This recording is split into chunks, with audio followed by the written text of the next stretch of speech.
Hi, everybody.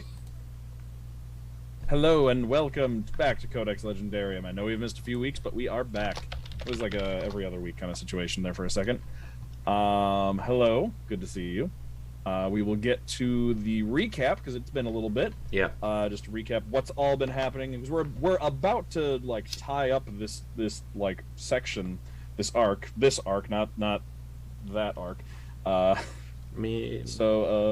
but before we get to the recap, Justin, channel announcements. Yep. We have a link tree. You can find all of our links. That's our Patreon, Twitch, YouTube, Twitter, and our Tiltify link where we raise money for Color of Change. Um. Yep. There's something else. You know, just how it goes. I don't remember. Yep. You know, just hanging out, having fun. Nice. Uh, there was something I was going to say. I don't remember. Um. Oh yeah. Wait. No. Never mind. All right. Does anyone in here have an Etsy shop they want to talk about? I have an Etsy shop, and I actually will be adding a bunch of new stuff to it soon because I moved and have a workspace now. But yes, you can find me at the Cozy Corvideer. That's spelled like Corvid plus deer. The Cozy Corvideer at Etsy. Nice. All right. Anybody else have anything to announce before we get started? I love D&D. I would just like to announce that. That is all. Me too. Yes. Actually, I do have an announcement for once. Ooh, all right. This Wednesday, I should definitely know the date because I have stuff I have to do. This Wednesday, I am going to be on the Weave the Tale, Nice. Penny for a Tale. I have to remember which name. Yeah, I it think is. it's Beef for a Tail now. Weave the tail. Penny for a Tale channel. If you follow me on Twitter, you'll know exactly the right channel because I'll post about it. It'll be my first time DMing on stream specifically. So nice. If you want to come and pop in, it'll be 2 to 5 Eastern, and we will be raising money for charities, including, I believe, Color of Change. So if you really like supporting Color of Change, do it twice this week. Do it. Nice. Awesome. Yeah. All right. Then I think let's recap here, and it's gonna be I'm gonna do a bit more of an overarching recap because we're about to kind of wrap up this section. So the party was got involved in shenanigans where a noble from Aor named Lord Canro was sacrificing people from other countries to a machine that allowed them to control the weather, specifically so that they could adjust the climate and make it more hospitable to Yorians and make it so they would be able to like come in and basically get mining rights. So that's why they were doing that, and the party killed him so fast, so fast. He did not last. He did not make it to initiative. One might say with the quickness. We killed him with the quickness. It was fine. After that, there was some maneuvering on the part of his sort of second in command, Madame Ingwe, who nice, who managed to, in the time the party took to investigate those ruins, managed to do some maneuvering and basically secure herself an exit by calling the queen of Sveruk, the nation where everything in this was actually happening, and called her over. The queen was pissed because all this stuff was happening, and she had a lot on her mind. So Galina and Viktoria had both, mostly Galina, but kind of both of them had just kind of taken responsibility for the whole Yorian endeavor there. So the queen was like, "Great, come with me because we're gonna talk and make sure we don't need to go to war." At which point, Madame Ingwe was able to just kind of flee the country because, you know, y'all were busy. So you went back. You got attacked by demons, who taunted the queen. You went back. You talked to the queen, and you met the queen's husband. He made you dinner and breakfast.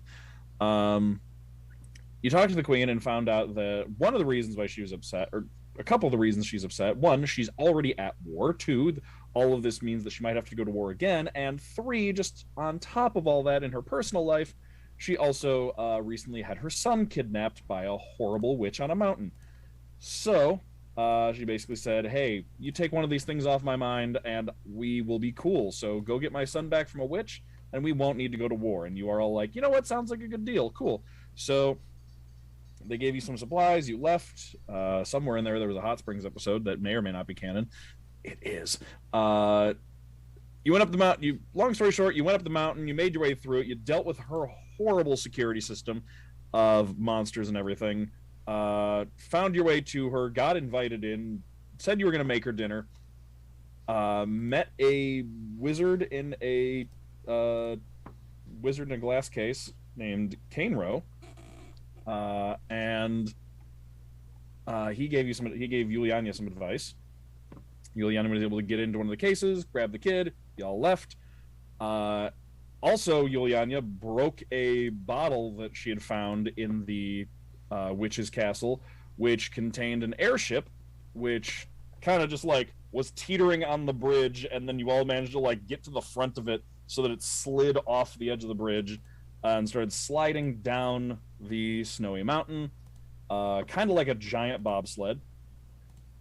And and then from up above, oh, you also did get to see, you had been told at one point that the witch is trapped on the mountain, so you got to see her like slam her fists into the barrier that is preventing her from leaving, which caused the whole thing to flare up. You can actually see the barrier and like the boundaries of where she's allowed to go. But on your way down, she did summon a horde of demons to go after you, which started flying down the mountain. There's one very large one, and just a whole bunch of like little one, like maybe cat-sized would be the size I would say, like maybe cat-sized demons flying down the mountain after you, and I will describe those in just a second as we get back into it. First, though, I do want to put in the Discord, though, an image of the airship so you can see it. No. No? Okay. There you go. Ooh. So you can see it. It is one of the Eberron airships, so not a Spelljammer, but it is official licensed D&D content. Very so yeah, cool.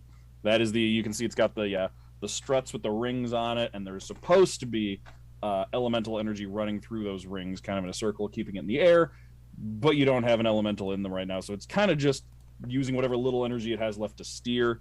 You can see those like back fins on coming off the bottom, like the left and right sides, and like angling down, are what Montblanc is using to steer it through the snow.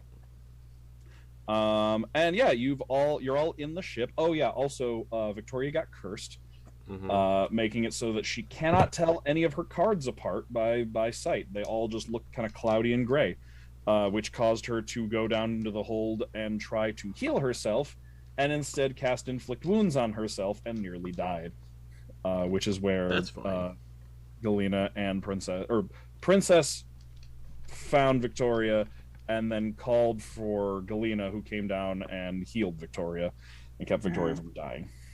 Just re-traumatizing Princess. Just no breaks. And then, yeah, like as that's happening, you hear from up above someone tell you that you're being chased by demons, which are slowly gaining on you. Those of you up top who can see these, the larger one appears to be, let's see, how big is this? Thick. Yeah, it is a what? The thickest one? Thick. Yes. Nice. It is huge sized, so it is probably somewhere in the vicinity of like 20 feet tall. And it is just kind of like barreling its way through the snow. Like this one's not flying. This one just like leapt off the bridge and is just kind of like barreling through the snow, kind of like it's like running on two legs, but then occasionally will just like drop down to all fours to like move its way past like rocks and things like that. And around it is a cloud of smaller demons. Oh, sorry, the bigger one. I didn't finish describing it. About 20 feet tall. It's hard to see any details of it because it appears to be completely covered and wreathed in what appears to be shadows that are billowing over its surface like flames, just kind of like moving all over it, and all you can see inside of it are the only thing you can see past it is its eyes, which are burning bright red, where you can see it, but otherwise its features are otherwise obscured. The other ones are maybe like 2 feet tall, little tiny gremlins, just like clawed hands, mottled like just like mottled gray, and like it's like grayish green skin with like big giant green bug eyes, and little bat wings on their backs, like flapping down after you, chasing you all down the mountain. So you have a little bit before you have a second before they get to you, but soon they will be catching up with the ship. I have 1 hit point and I'm steering the ship. Okay. Delightful. Oh, what are we doing? How far away did you say they were? Sorry. I didn't say a distance, but they are gaining on you, so probably at this point maybe like 100 feet back. Okay. 100 feet back. Let's see. Yeah, I got nothing at that distance. Okay. How many people are on deck, I guess, is the question. I feel like I would have gone on deck after I believe you called and told us that there's incoming. Princess would have gone up on deck, so I'm on deck. Okay. All right. I think Yule was still up there and never left. Viktoria was below decks with Galina, and Montblanc is steering. Yeah, Yule was standing right at the edge looking over, like terrified, still, like she was staring at the witch until she was out of view. Okay. Yeah. And little baby is sitting shotgun. Mm-hmm. Yep, hanging out in the room with Montblanc in the captain's seat.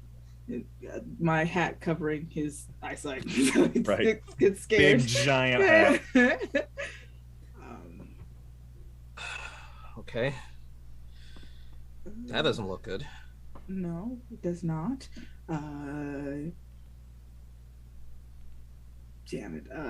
Could I? No, I don't think I definitely probably would never have seen something like that. I'm gonna assume. Not really, no. Yeah. This is new, yeah. We can't let them catch up. Do you have an idea of how to make this ship move faster? I have an idea of how to keep them from catching up, and then he loads a crossbow bolt into his crossbow. Okay. Where's Montblanc? Oh, he's driving this machinery. Princess is gonna say don't miss and give bardic inspiration to Tedros. Okay. All right. He will, the first thing that gets within 80 feet, he will take a shot at with his crossbow. Okay. Then if we are what is everybody else doing to set up before we get to like steering the ship? Yep, you're steering. As soon as it gets within 30 feet, if it gets that close, whatever gets to 30 feet first, I will cast a True Strike, the cantrip. Okay. All right. Let's see. Yule and Viktoria, what are we doing? I think Yule is pretty freaked out, so as soon as she would have lost sight of the witch, she would have probably yelled to the closest person in the party, like, "Where's the kid?" Down below, Montblanc.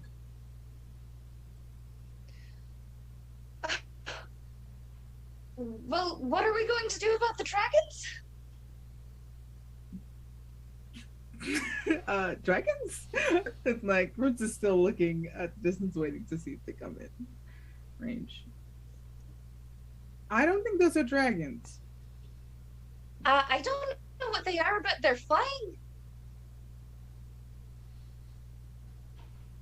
Lots of things fly, unfortunately. Well, can we outship them? Can we go faster? It doesn't look like it. Looks like they're catching up. Actually, upon that question, I know I'm looking at this picture, but like, is there like, can I like look around the ship to figure if there's a way that like would get us to stop like tobogganing down the mountainside? Okay, when you say stop tobogganing down the mountain, you mean like just brakes or like, I imagine that the ship looks like it can like fly or something like that. So like right now we're just using gravity. Does it look like if there's anything that like fight against gravity in that way, that we're not just like one of the things that Tedros identified last time we played was the fact that it is missing a power source, and the power identified that the power source for one of these things is an elemental. Okay, all right, yeah, I was downstairs for that. Yep, yeah. Okay. So with the lacking an elemental to like provide power for it, it's like the rudders and like the fins can move, but other than that, it doesn't have any lift. All right. Love this for us. Okay. All right. In that case, what's Viktoria doing? Did Tedros point out where the power source would go? He's looking for it still. Ark knows how this operates. Tedros does not. So he's like. So we don't know where we would put the power if we had one. Correct. No. That's fun. Okay. I guess Victoria's just going above deck and preparing to just completely ignore everyone's questions about what happened and just, bite some bitches. Okay. All right, then. Everybody roll initiative. Is there any point for me to roll initiative? I'm just going to be steering. Not yet. We'll. Cool. If at any point actually, yes, just in case you want to like lean out the window and like fire off Eldritch Blast or something. Just so we know where you're at. I have in case one hit point. I'm probably not going to engage with anything.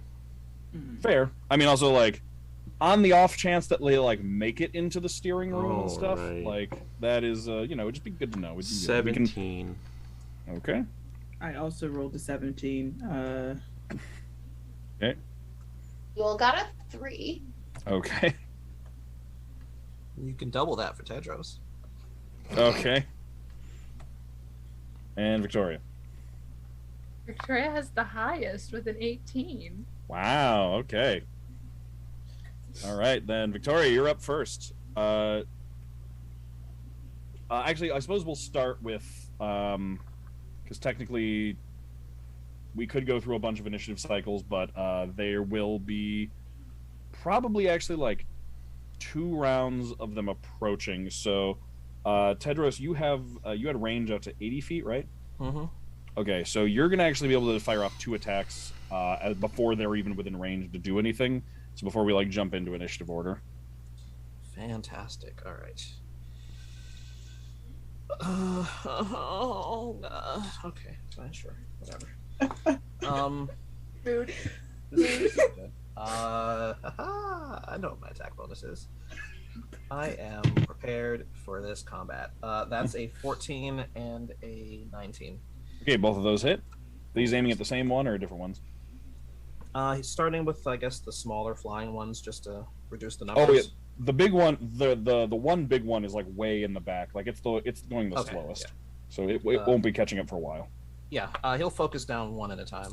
Okay. So the first one hits for 5 damage. Okay. And the second one hits for 7. Okay. All right. So you fire off 2 bolts. They both sink into this horrible flying creature. You do notice that like the first one like kind of just scratches it, and then the second one sinks in, but like seems like it's more like shooting into wood than shooting into flesh in like how far in it goes, and it seems like non-magical weapons or something about just a regular crossbow bolt doesn't quite do it for these things. As a point of clarity for myself, yes, were they affected when Tedros used his I think Toll the Dead last time? Did they take any?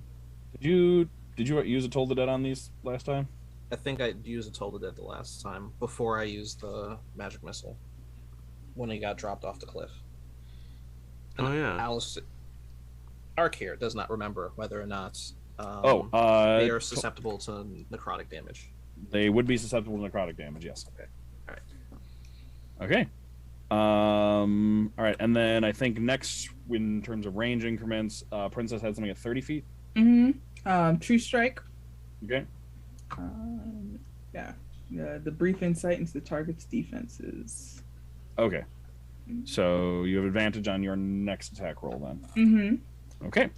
Then with that, all right. So with that, then they like a flock of them has kind of descended onto the ship and is flying around. It seems they're kind of circling around and just like surrounding it like a flock of birds, and but most of them are keeping their distance, and like only some of them are kind of darting in towards the ship to start. You can tell like just by looking at them that there is a sense of like, yes, they're flying around and circling you, but there's almost a sense of like waiting for the other ones to go first, and then like the more like eager, possibly foolhardy ones like fly in ahead of time, while the other ones just kind of like have a wait and see posture. But as they start flying in within range, and kind of about 4 of them come and fly out over the ship within reach, Viktoria, you go first. How many are not flying in, and how far away are they? The ones that are kind of still circling are probably about 20 feet up, at like about a 20 feet high, 20-foot radius around the ship. Could I theoretically get to one of them with 30 feet of fly speed? Yes. So the only thing though is that with the ship flying like careening downward, that if you fly up to one, you got to make sure you come back down, because if you don't, like you will like the ship might leave without you. Victoria's going through some stuff that does not matter to her. Okay. So. Well. Sorry, everyone. As she comes onto the deck and she sees all of this, she's going to activate Radiant Soul to get her wings. Okay. And then she's going to just straight up get up there. Okay. So and you're gonna. That is my action. Oh, activating the wings is the action? Yeah. Yes. Okay. Unless I could have done it before, but there was a bunch of time of them like approaching you, so you would have had like, you've all had basically rounds of ready actions available, so you could have done it. You could have activated the wings the round before. The round before. Then let's say I did that. Okay. Because I am not smart enough to do that. Let's say I did that. Okay. Then I'm gonna go grab one. Okay. And I'm gonna do a little bit of a shocking grasp. Ooh, okay, all right. Shocking grasp. Okay, so go ahead and make the attack roll for that. Because it's not a card, so I can be sure. Yes, that's correct. Now, is it wearing any kind of armor made of metal? Nope. Cool. So that is a dirty 20. That'll hit. Okay, so 8 lightning damage. So it's gonna take 8 lightning damage and 4 radiant. Okay. You do notice that the radiant damage appears to hurt it more than the lightning. The lightning isn't diminished. The radiance is just extra. It's like you just reach up, grab this thing by the face, and then just like golden electricity just streaks out of your hand and crackles across its body, and you see its like cracks appear along its skin as it just glows gold from inside, just bursts like a balloon in just like a shower of sparks. And as that happens, you can see like the ones around you kind of just like, because you went up for the wait and see crowd, and those ones, as you just like charge at them and blow one up, kind of just like naturally like expand out away from you. So it's dead, right? Like, yes, it is very dead. Okay. I was gonna say it can't take reactions, but I guess that doesn't matter. That's still true. And then I'm just gonna use whatever fly speed I have left to keep pace with the ship. Okay. Do you want to come back down at all, or just gonna stay up at the I'm high staying level? up. Okay. I'm staying up. Okay, sounds good. That will then bring us to Princess. All right. I think you have the higher dex mod between you and Montblanc. Yeah, I have a plus, I do, I have a and, plus 2. Yeah. I also, no, I also have a plus 2. But anyway. Okay. I'm out here and Montblanc's not. So Yes. either way. Oh, I feel like I can forget. So they are like,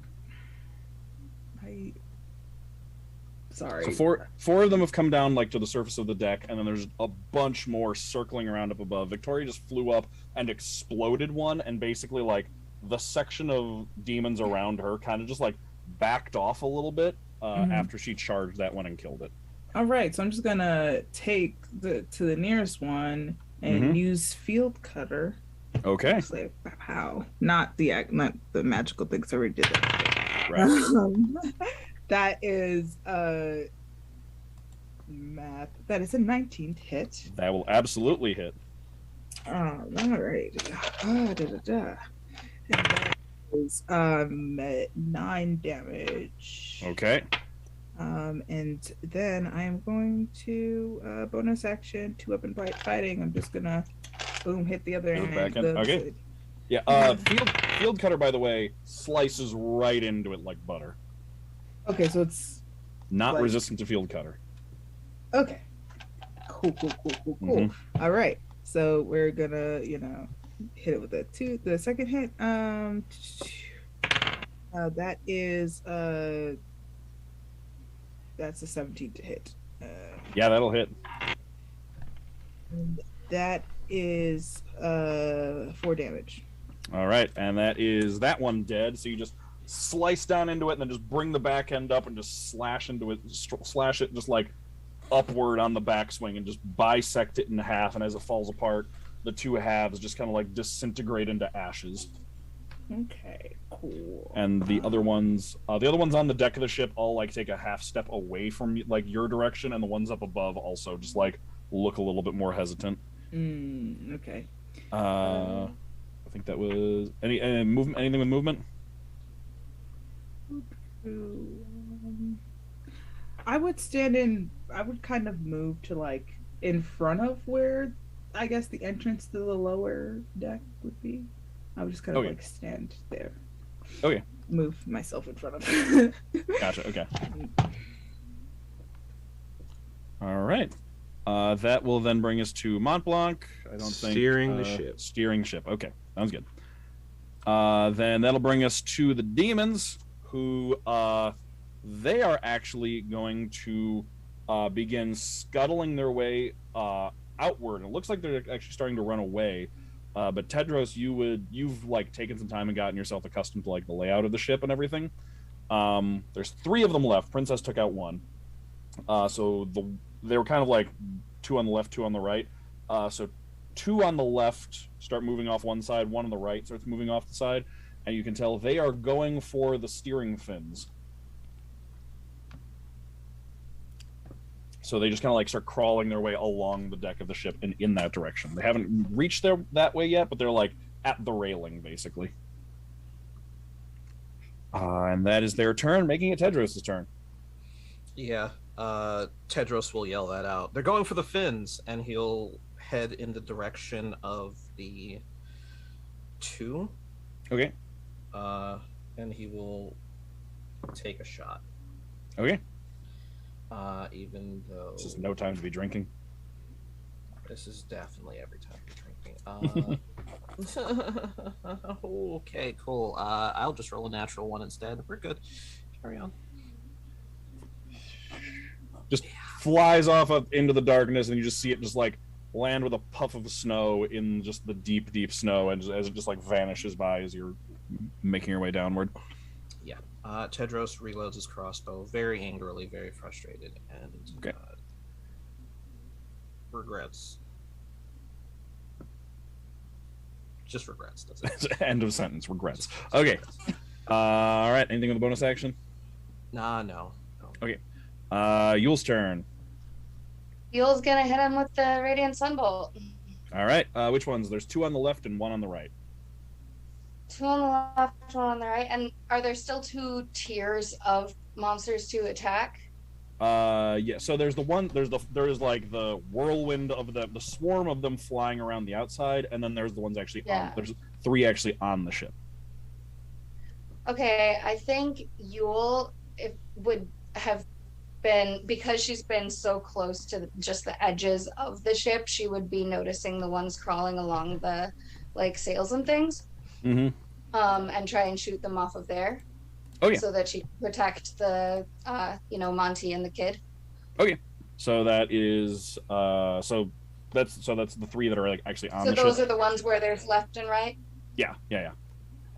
So which, do we know what side of the ship is is there one side that seems like there's more like easier access to the steering?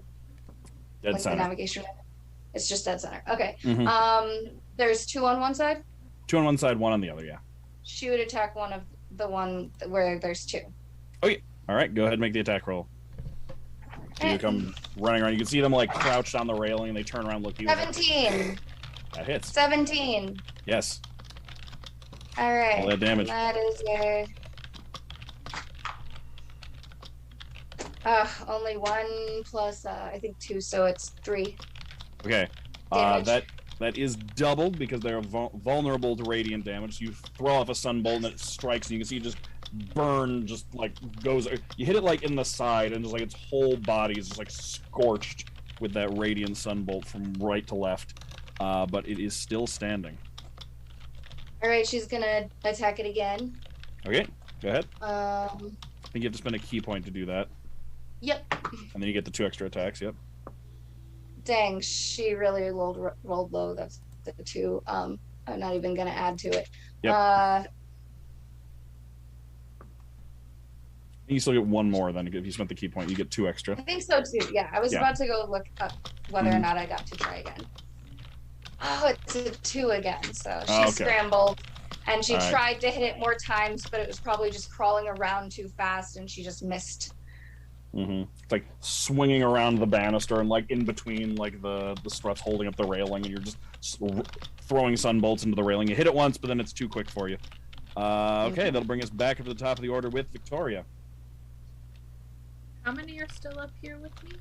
A bunch. It's hard to count them. They're kind of like blending in with the between the they're kind of like blending with the night sky and moving so fast. It's hard to count, but like it's like you would probably guess in the dozens.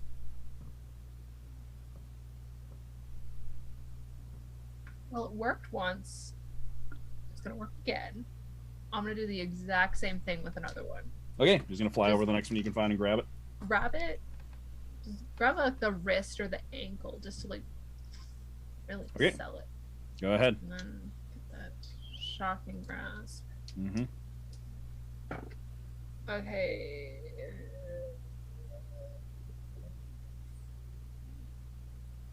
That's a 17 plus 6. That absolutely hits, yes. Sick. 6 lightning, 4 radiant.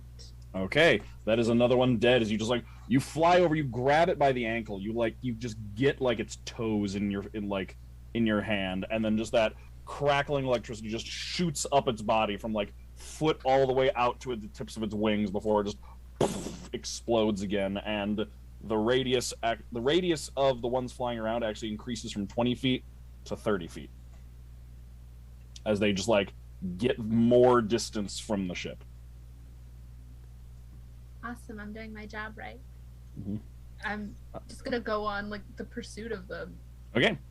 All right then. That'll bring us to Princess. Alrighty. And there's 2 left on the deck with 3. us. 3 total. Yes. Okay. You will hit one, but didn't kill it. Okay. I think you can handle that. So one that is not hold on. Yeah, the one that is I would like no, I'm not gonna do that. I'm still holding up the concentration spell. I would just like to attack one of the ones that Fuel isn't attacking. Okay, so one of the solo one over on the right? Yep. Okay. And so they're the ones that are attacking are the fins are on both sides, or is that? Yeah, okay. that's they haven't actually made it to the fins yet. They were scuttling over the top of the deck, and like they're at the railings now. On their turn, they're going to start making their way towards the fins. Okay. Okay. Okay. So I'm going to attack the one that's on its own on that side. Okay. That is a natural 20. Yeah, that'll hit. Okay. Right, that's double damage. Double dice. Yeah. I'm just gonna do that. Ooh, okay. So that is 9 times 2, 18 damage. Ooh, yeah. So you come right up to this thing, just spinning field cutter in your hands, and just come up and just swipe clean through it. You actually have to look to even notice that you hit it because it feels like there's no resistance as you just cleave straight through it and is already just vanishing into ashes by the time you like look back at it. Okay. And I would I would like to use my movement to like get to where the you said it was on the rail? Yeah, they're on the left side. They're like on the rail about to go off the side of the ship because the fins are down below. Okay. Could I use my movement and then like my bonus action for the second? Yeah. Okay. So I'm gonna move over there and then field cutter other hit for that. You have 30 feet of movement, right? 30 feet? Is it that? It's gonna be. You kind of have to. You had to go to this one. So you have to like, it's getting out and around. You're not going to be able to quite get there. Okay. All right. Yeah, then I'll just move as far as I can. Okay. To there. Okay. Yeah. All right. Montblanc still steering the ship? Yep. All right. Montblanc, by the way, you are actually like, there are like rocks and things and like stuff to avoid here that you are avoiding. It's not too difficult just with the speed you're going at, but just like you being in this cherry is pretty much keeping you from just catastrophically running straight into rock walls. Excellent. So like the steering is keeping you all from dying. Great. By the way, Galina is also hanging out in the wheelhouse with you. Has Leviathan on probably has Leviathan on the kid, and then is standing next to both of you with her shield out, ready to intercept with the shield. All right. That'll bring us to the little demons. Big one is still just like running and galloping down the mountain. You can see like those just like rocks that stick up out of the snow that like Monty is having you avoid. It's just like barreling through them. It just like swings one big arm and just crushes it and just like sends pieces of rock and rubble flying as it just roars and keeps barreling down the mountain after you. But it is slower, and it seems like it is not catching up. It is maintaining distance from you, which is why the two little ones that are still there are going to start going for your steering fins to try and slow you down so it can catch up. So they are going. The two that are still left on the railing scuttle their way down. They make their way down to the left fin, and they're just starting to just like bite and claw at it. It's made of like brass and wood, so it'll take them a minute, but they've started working at it. Let's see how they're doing. Yeah, they are making slow progress, but it is progress. If left completely unattended, that thing will no longer be operational, and steering will be reduced. Making it Tedros' turn. Can Tedros lean over the side and see what they're doing? Yeah. Then are they within? Is it 60 or is it 80? Are they within 60 feet? Oh, absolutely. It's like maybe 10 feet down from the deck to the fin. Okay. Then he will.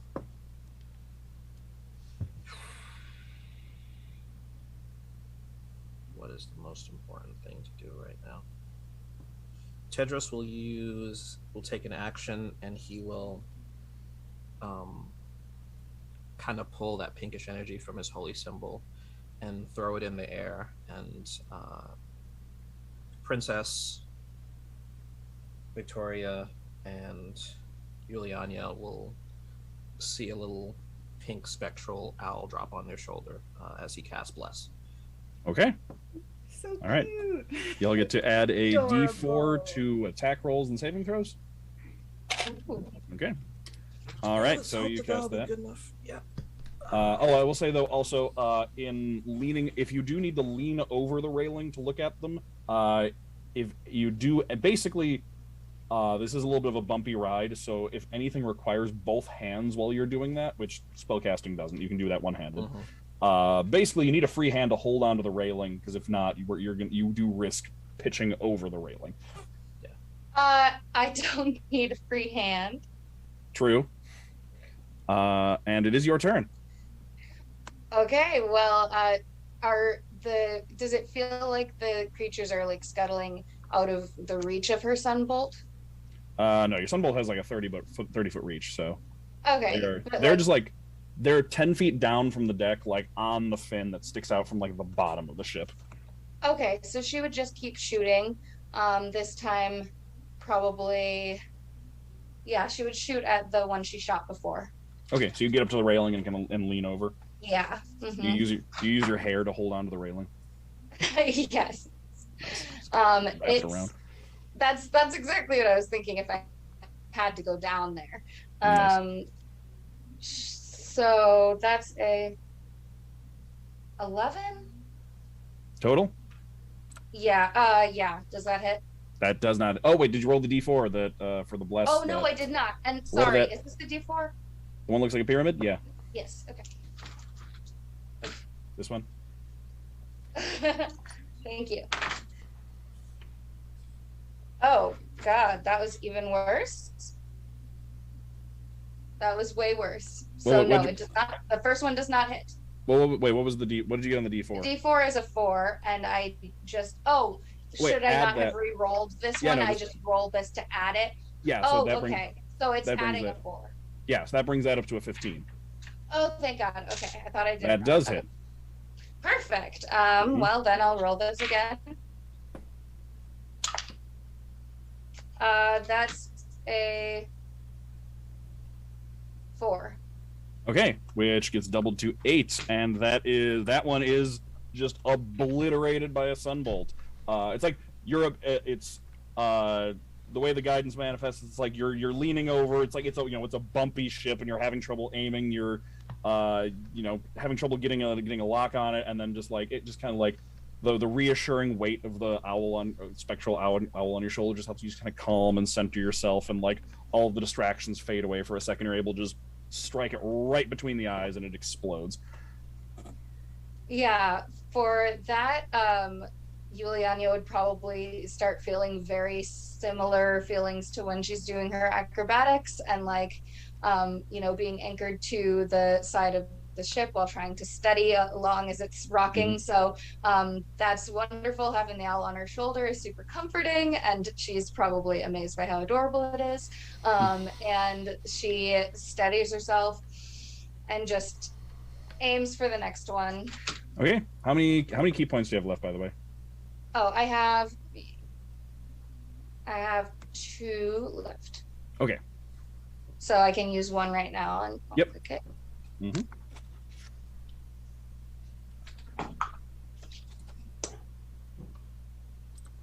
12 plus 4. So 16. Okay, 16 to hit. Yep, so that hits. Once again, the owl just like steadies you, helps you calm down, and just like was about to miss, and then it didn't. All right, that's 4 points of damage. Do I add to that again? You add your dexterity modifier to those. Yeah, the two, right? Yeah. Yeah. Okay. All right, so 6. Okay, the second one is utterly obliterated then, and none of them are left on the steering mechanism. She would just sort of like breathe out a sigh and then start climbing her way back onto the top of the ship. Okay. You didn't really have to like get off. You kind of just like leaned over the railing to do that, but like you can kind of back up. Yeah, she like leaned over, but her like feet, her braid was holding her completely still as she just sort of did that, and so she starts clambering back on. Nice. Okay. With all of the ones that like boarded the ship dead very quickly, the ones out in the sky of like Viktoria, you're up there with them. You can see like just panic and fear on their faces. These are cowardly. Oh, I'm so sorry. Wait, I just wanted to clarify. Yeah. Didn't I only shoot twice and I spent Yes, a you key did. point?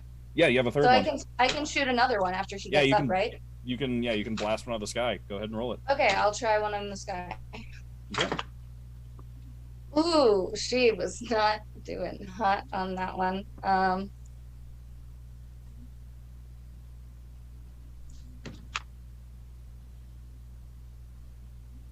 11.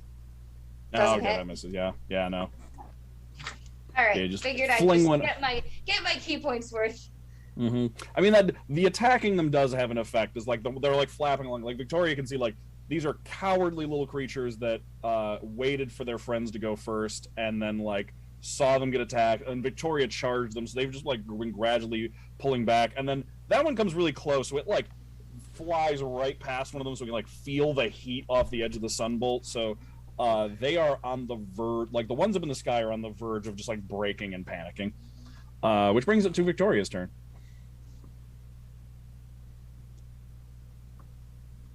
So they're not outwardly hostile. Like, probably they would run away if given the chance. Is that a fair assessment to make? It seems like they're doing a job. They're doing a job. None of them individually wants to be doing that job, but they are like present.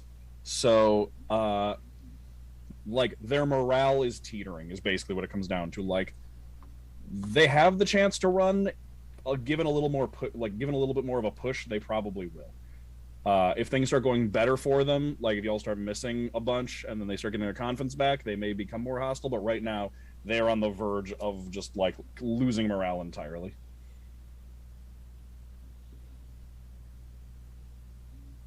Well, let's give them that push to run away.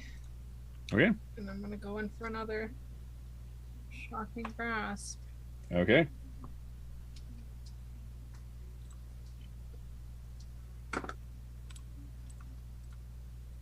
$25. Absolutely, yes. Okay. 4 lightning, 4 radiant. Okay, so that radiant is doubled. So yeah, it is just absolutely just gone, obliterated, exploded. At that point, actually, we're gonna wait till their turn, but that'll bring us to Princess. Your turn. You can see that Viktoria just exploded another one. There's only ones left up in the sky, and they are looking like what was once like a pretty tight spiral, like swirling flock has turned into just like a loose collection of them, just like all kind of haphazardly flying around. Like their organization, their morale is just flaking away. I don't have anything that could reach them.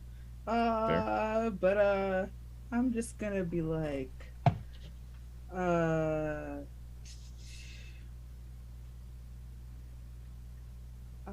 Princess is just gonna be like, call out was like, I suggest that you go back to wherever you came from and just like strike field cutter into one of the dead corpses of the creatures in front of her. Okay, well, it's actually they haven't been leaving corpses, so as soon as they die, they've just been disintegrating. Okay, well then into the ground. Just like, yeah. Yep. Okay. Go ahead and roll me an intimidate check. Okay. Okay, that's pretty good. That's a 21.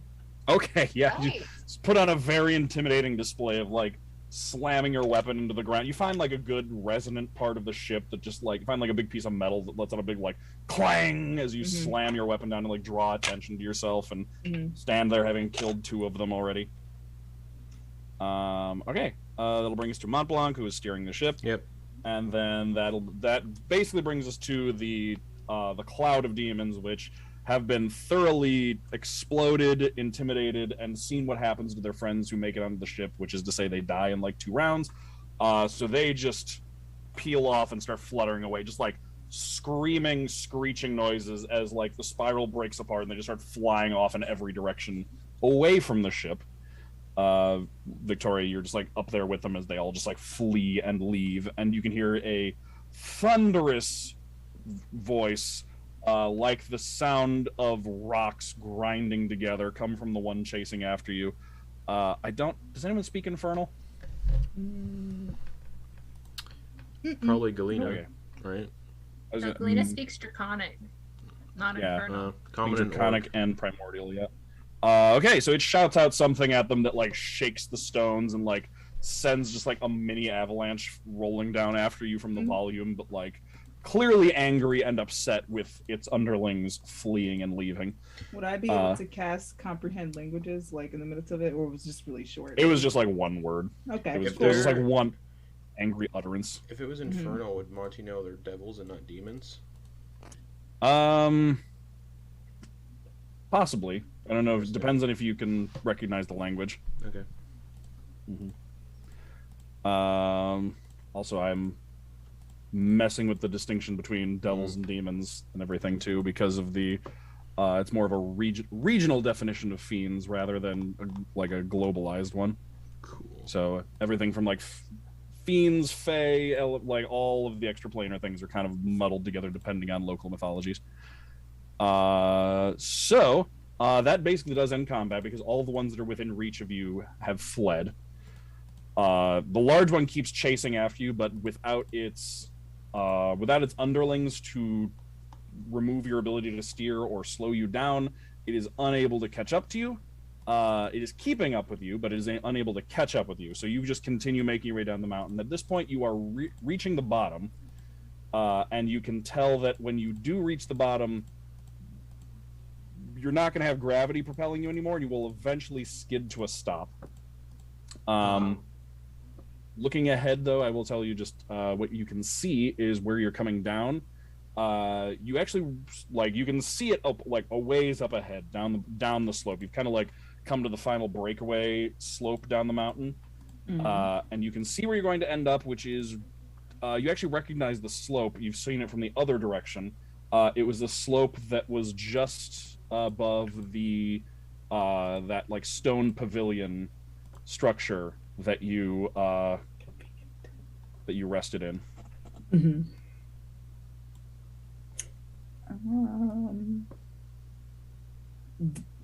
Tedros, did you see breaks when you were exploring the ship? I did not. Question: how far away is the big one from the ship? About like 200 feet back. Okay.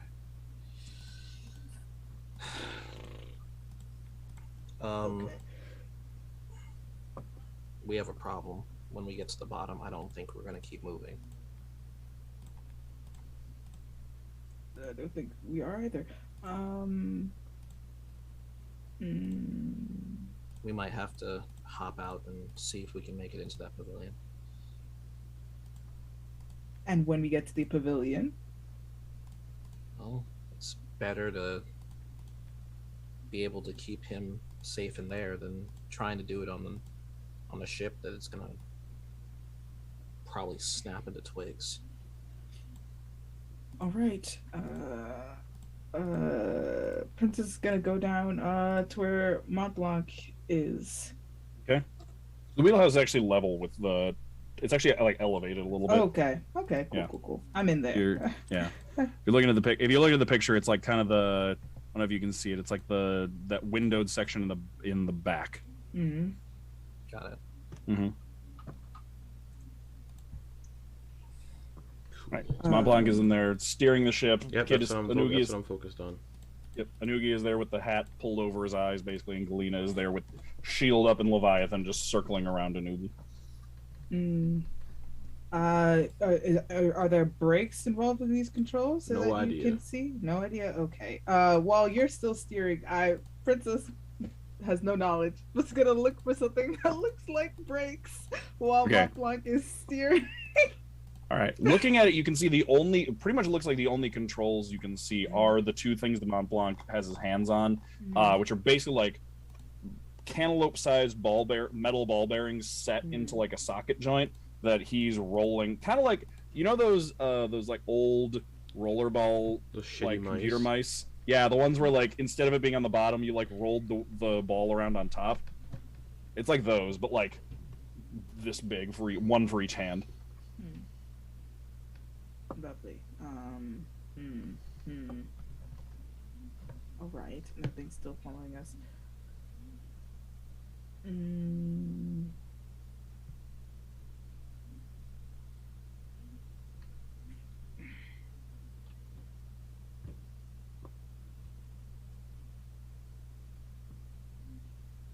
Well, I guess we should just buckle in. I don't have anything for us here. Yeah, there's nothing really I can do Hey. either, so do what you're gonna do. Ready.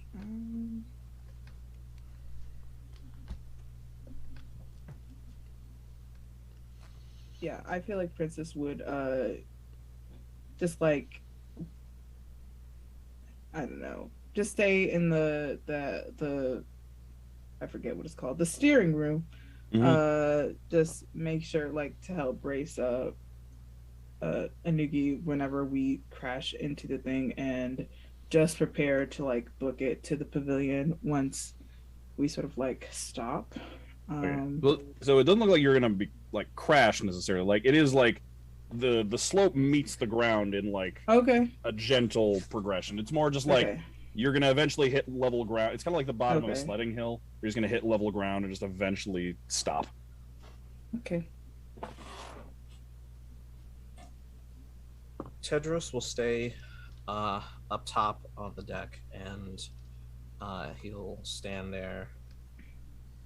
And what if the creature gets within 120 before we come to a stop? He'll attack with chill touch. Okay.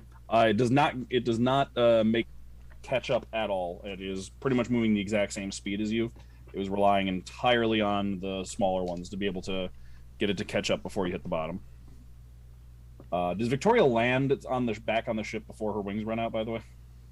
At some point, and then she will like, zip around the ship, running, just touching as many things as she can to try and find something like an acceleration, a power source. Everything that can be touched on this ship is getting touched. Okay. All right. Literally, Okay. it's just like Okay. You start getting down to the bottom of the hill. You start getting down to the bottom of the slope. And as that happens, a couple things start happening at once. The ship starts slowing down as it like levels out and starts just kind of going through level snow.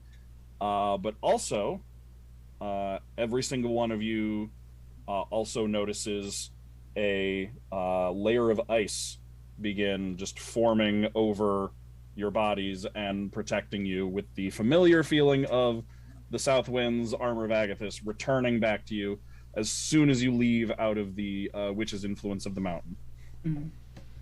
Thank God.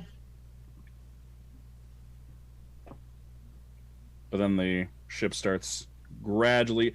So the way it's kind of set up right now is you'll just keep going away from the mountain unless you pick a direction. So like if you just keep going straight, you'll just kind of keep going straight out away from the mountain in no particular direction, kind of away from the pavilion. Away from the pavilion. Yeah, I don't know. It's kind of like tucked up around the side. I don't know. Montblanc was drift. I didn't hear about any plans upstairs, so I'm just gonna go in a direction. I don't know. Tokyo Okay. drift around the mountain. Well, Princess is below, so I imagine Princess would point out the pavilion that's in front of us. Okay, I'll aim for the pavilion. Okay, like next to it. You know, to crash into the pavilion. We'll see what happens. Yep. Okay. While we're up on the back up on the deck of the ship, Tedros and Viktoria can both give me Arcana checks really quick.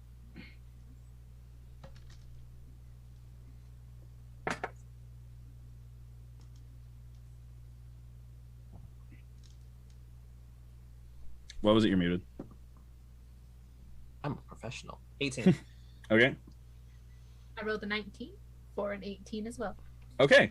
So Victoria, you are running around frantically touching everything. Tedros, I imagine you just naturally are constantly thinking. And the two of you kind of are like running around, and both of you, like, you can see each other thinking and almost like run into each other. And as you both notice the armor of Agathis show up on your bodies, you remember that this thing runs on elementals. That thing is one. And it is also an elemental that is familiar with powering Draconic Union constructs, because it was the original power source of the Ruin to the south. Do you think maybe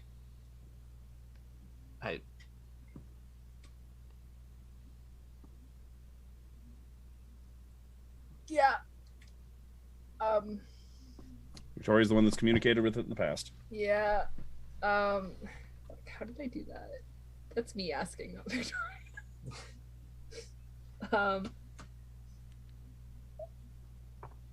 It was you just spoke in primordial. Okay. I guess having that realization, Victoria will just like stop dead in her tracks and kind of just look out at the landscape and just try and channel that energy again, and then just ask in primordial, can you power the ship? Let's see, because it speaks in visions.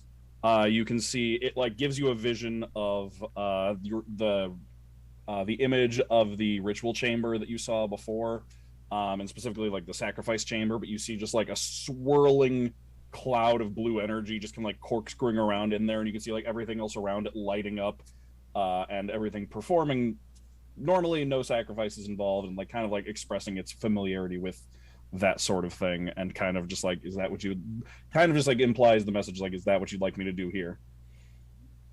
Yes, that is very much what I would like you to do here, if you can find where you go. Okay. As you are starting to kind of like drift in the direction of the pavilion, you ask that question, and the wind whips up around you and actually starts moving in kind of like a corkscrew pattern, almost like a horizontal tornado, swirling around the ship. It starts to condense down, and you can see a bright, icy blue ring of energy start to run through those rings on the struts along the outside. You're looking at the picture where it has that like ring of fire. That's more like an icy blue ring of energy that fills up that section.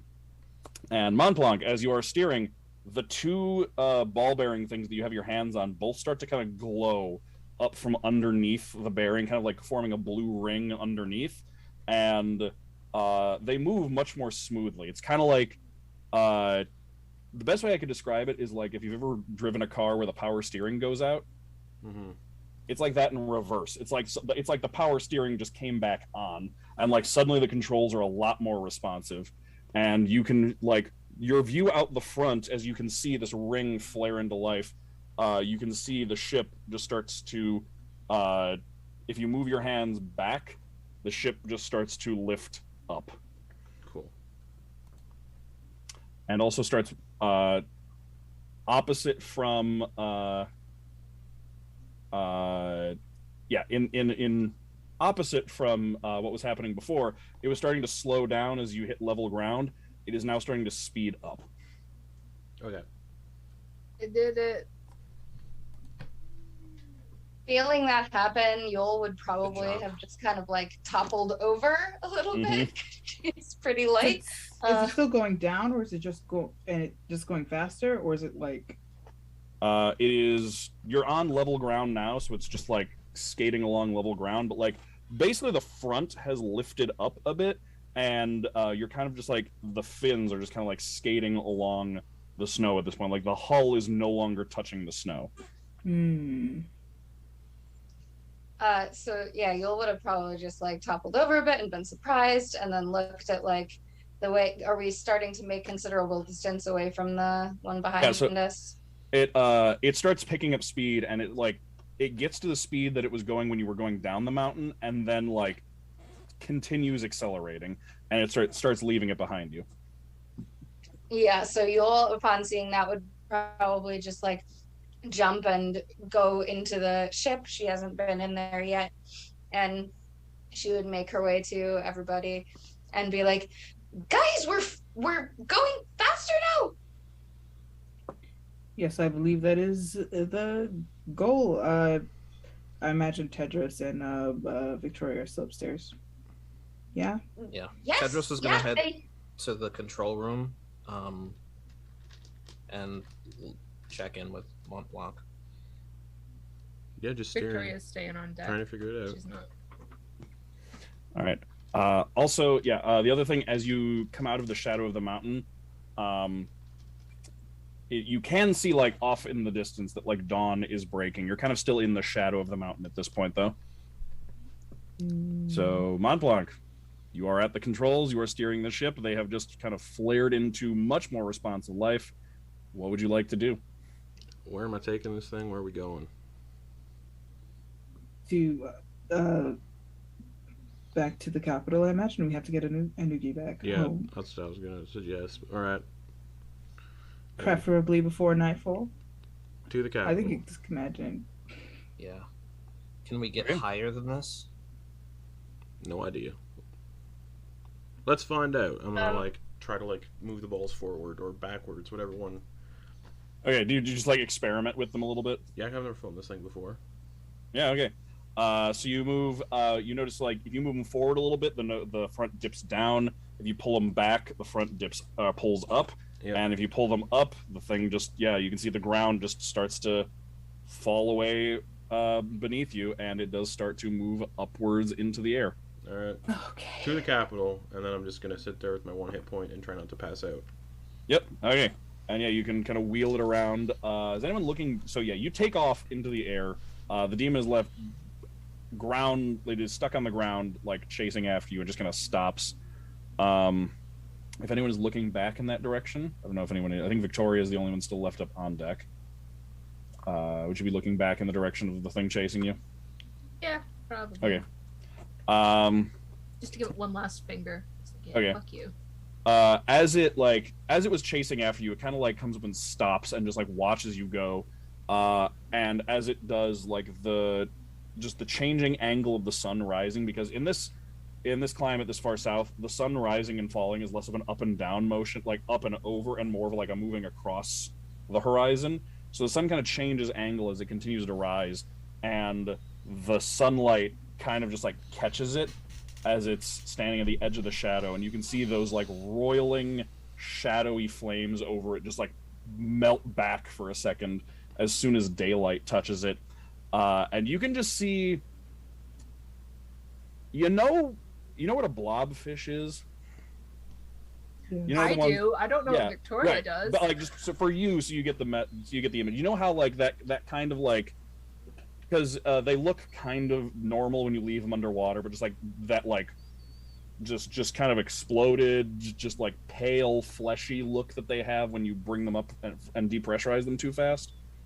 That's what this thing kind of looks like, as this big bipedal creature. It has like almost anglerfish style teeth that just like overlap in coming out of its mouth, just like two slits for nostrils, beady dark eyes that like the red glow even recedes when the sun hits it, and then just that kind of like fleshy pale like bottom of the ocean flesh with fingers ending in claws that just seem to like protrude out from the skin.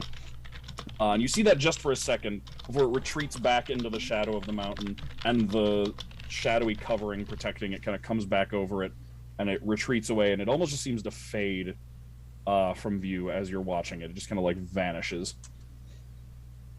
And that is the last you see of it, as the airship takes off into the air, wheels around south, and starts making its way back towards the capital. And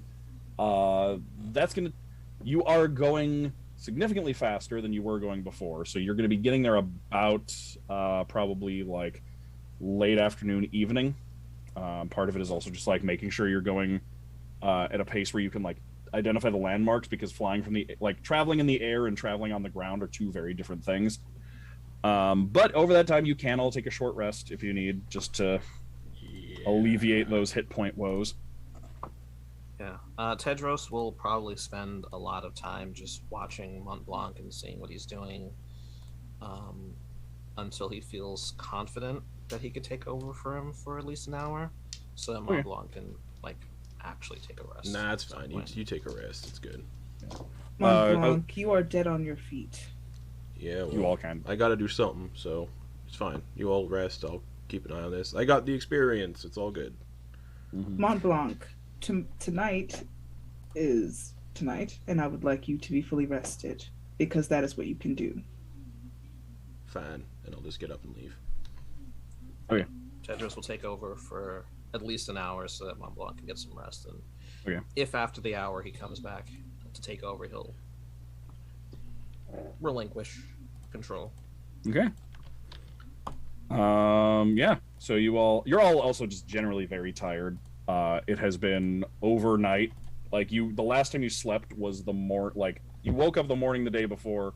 You adventured through the day, and you've been going through the night basically, and like the sun is once again rising. So you're all very tired. You should have a level of exhaustion, but I'm going to tell you right now, you're not going to run into enough trouble to warrant marking it and then unmarking it. So you are all exhausted. Yeah. I feel like during this time, Princess would just sit with Anugi and talk to him. And just keep him company. Yeah. I was also going to say, like, when Yul came into the cabin, she was going to go straight up to him and just make sure that he's all right, and, like, kind of just try and give him a reassuring smile, even though she has literally no idea what to say to him after everything. He is particularly interested in looking out the window. He has like his face pressed up against the window of the steering cabin, is looking over the side, and is just like dinner plates for eyes as he's staring down at the fact that you are flying. Like that one fact is like, it's a combination between that being a mind-blowing thing and also just like something to latch onto that is not scary. I mean, to be completely honest, it would be his head and then Yul's head, and both of their faces like the two of them just pressed up against the window right next to each other. exact same height. Does Anugi look like he has any like scratches or like dirt or anything? No, he looked, well, maybe a tiny bit, like dirt, like a little bit of dirt on his hands and fingernails and things like that, like maybe on his knees. Tiny bit of scratches, like probably from like moving through the woods in that enclosure he was in, but like doesn't look like he was harmed. Okay, so Princess would just like use like water from their flask and just like, while Anugi is looking outside, not just like wash off his fingers and just make sure he's like clean, and all just like humming like songs, and just letting Anugi do his thing while she cleans him up. Okay. He's like hanging out with Yule, just like, we're in the sky. They're like talking about what shapes clouds are. At one point, he does say, "Sorry, I ran from you earlier. You're actually really nice. I thought you were scary, but you're not." That's okay. A lot of people seem scary at first, but are not. I mean, you see Monty. He's not scary. Which one's Monty? The one steering who looks kind of scary. Well, I'm not steering anymore. Yeah, it's actually Tedros steering by this point. The big The one with the eye who patch. was steering who looked kind of scary. Oh, okay. I mean, after all, he's the one who grabbed you and led you off to safety. That's true. Yeah. So you all know my mom? Yes, and I'm just glad that you listened to me, and I'm sorry that I scared you. It's okay. I was scared. Fear is okay. Fear is the thing that occasionally keeps us safe. Sometimes it's okay to run away. I was scared too, but I was more scared of what would happen to you if we didn't come, so sometimes fear is good. He like nods like he's internalizing these lessons. Okay. It just ruffles his hair. Yeah. Cutie. Does he still have the hat on, or have you taken that back? I feel like if he's looking out the window, he doesn't have the hat on because I don't think it's possible for him to die. I mean, the brim would be like angled up, like at an angle. Yeah. Okay. Yeah. He would have the hat on still. Okay. Cute, and it makes Princess's heart happy. Bent against the window as he's peeking out, like peering out through the window with giant oversized hat on. Yeah. Yeah. Prince just remembers the first time she got a hat like that when she was younger. Mm-hmm. All right. What is everyone else doing during the travel time? If I'm not staring anymore, finding somewhere solitary and just writing letters. Okay. All right. Yeah, you can look around. You can see there are. So there is kind of like the wheelhouse. The steering is in the back, but then there is kind of a set of quarters up on the deck that you can find. That is it's pretty nice. It looks like there's a bedroom up in like a lofted area, and then down below is this kind of seems like the captain's quarters. Down below there is like a table with some chairs around it. Looks like maybe it should be normally a map table that you can sit down and write at. Otherwise, if you want even more solitary, you could go like down below into the hold. Down into the hold. Okay. Yeah, you can go down to like the cargo hold. There's not really any cargo in here, so you can just kind of like find a secluded corner behind a support beam. Sweet. And lean up against the wall. All right. Okay. All right. Yeah. What about Viktoria and Tedros? Or Tedros is steering. So looking at this picture, the very like tip of the ship, Mm-hmm. is there a place where Viktoria could just sit there, just like on the very tip? On the front? Yeah. Yeah. Yeah, there's the two major parts. Like the front is kind of like a viewing deck. It actually has like benches there that you can sit at, like along those railings. And then the back is also like a little viewing area, like a little, it's like kind of like a viewing hut that you can sit in and look out from. Like to sit on the front. Can she feel the wind as they go by? Oh, absolutely, yeah. Awesome. She is going to sit there and kind of like ground herself and try and meditate and start trying to form that communication for the thing we talked about. Okay. All right. Yeah, you can focus on it, but it is difficult to like just kind of like mentally reaching out. You don't feel any connection like leap to mind. That's what she's doing. She's okay. Essentially trying to brute force a connection. Okay. All right.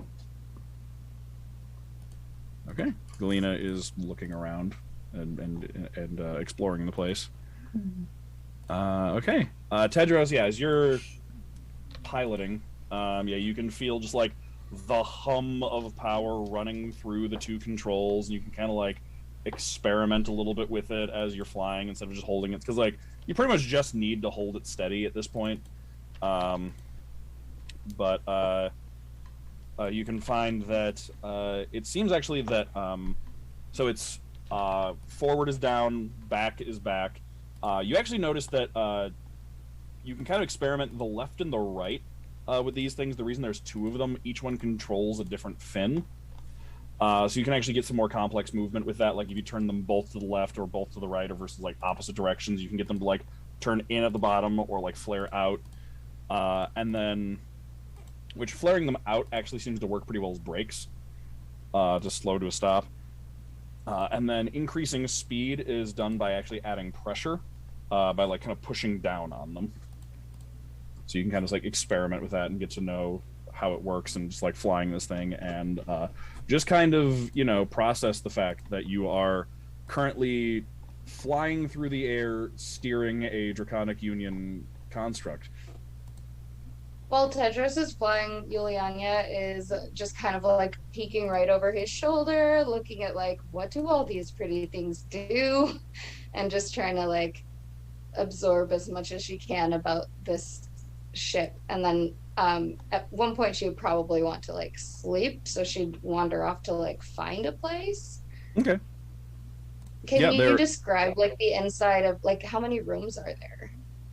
So there's the rooms on the top deck, which is basically like a captain's quarters. There's like a lofted bedroom with like a sitting room, and then there is a couple of side rooms off, like look like almost like off, like there's like writing desks and stuff in them just off the sides of the steering room. And then below decks, it looks like there's more of a crew quarters. Like there's a galley for a kitchen. There is just crew quarters where you can see beds just kind of like lined up in a room, and then there's like the bottom cargo hold that kind of runs the full length of the bottom of the ship. Is there like anything in the way of like seating on the deck of the ship? Yeah. So there is kind of like bench seating around. The most of it is actually up at the front where Viktoria is hanging out. There's almost like a viewing deck area up, like slightly elevated up at the front of the ship, where there's these like benches right up against the railing. What kind of benches are they? Are they like, could she like lay under a bench? Yeah. Oh, especially because it's like anybody else in the party? No. Yulyanya, absolutely. Could definitely fit comfortably. Okay. Yul would just curl up under a bench on the deck of the ship and just like listen to the sound of the wind and try and get some rest. Okay. Yeah, if you roll over, like, so it's right next to the railing, you could actually like roll over and look through the spindles of the railing, like out off the side of the ship. Yeah, you can just kind of like curl up under the bench there and just like look out between the spindles and just like down over the snowy landscape below. Perfect. Wrapped up in all your cloaks because it's still cold. Oh, so many cloaks. It's just a little nest under there. That's why she wants to sleep under a bench. Mm-hmm. Okay. All right, and then eventually you can, those of you who are up top and looking out, you can see, the first thing you see actually from a distance is the stone sea.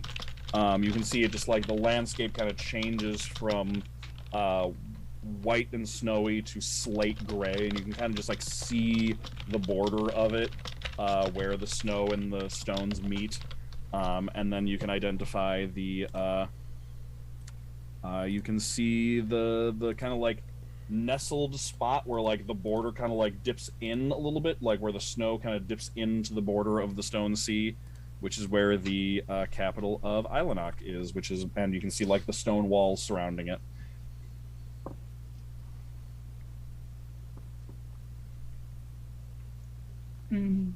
Should we the park dock? Whatever, land a distance away from the capital. They are at war. A strange machine flying through the air coming towards them may be alarming. Probably not be good. Yes. Yep. Yeah. I think I can do that. I've been trying to kind of keep mental notes about how all this works, and I'll write it down for Montblanc and whoever else, I guess, should know how to operate this thing. I think this is how you slow down, and as they get closer, you'll kind of slow down. And how far away do we want to be, though?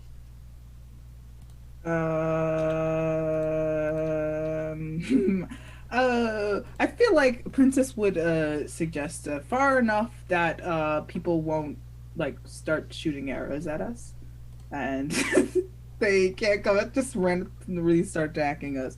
So I guess double the distance of arrow firing. Okay, so like a couple. What's the range on a longbow?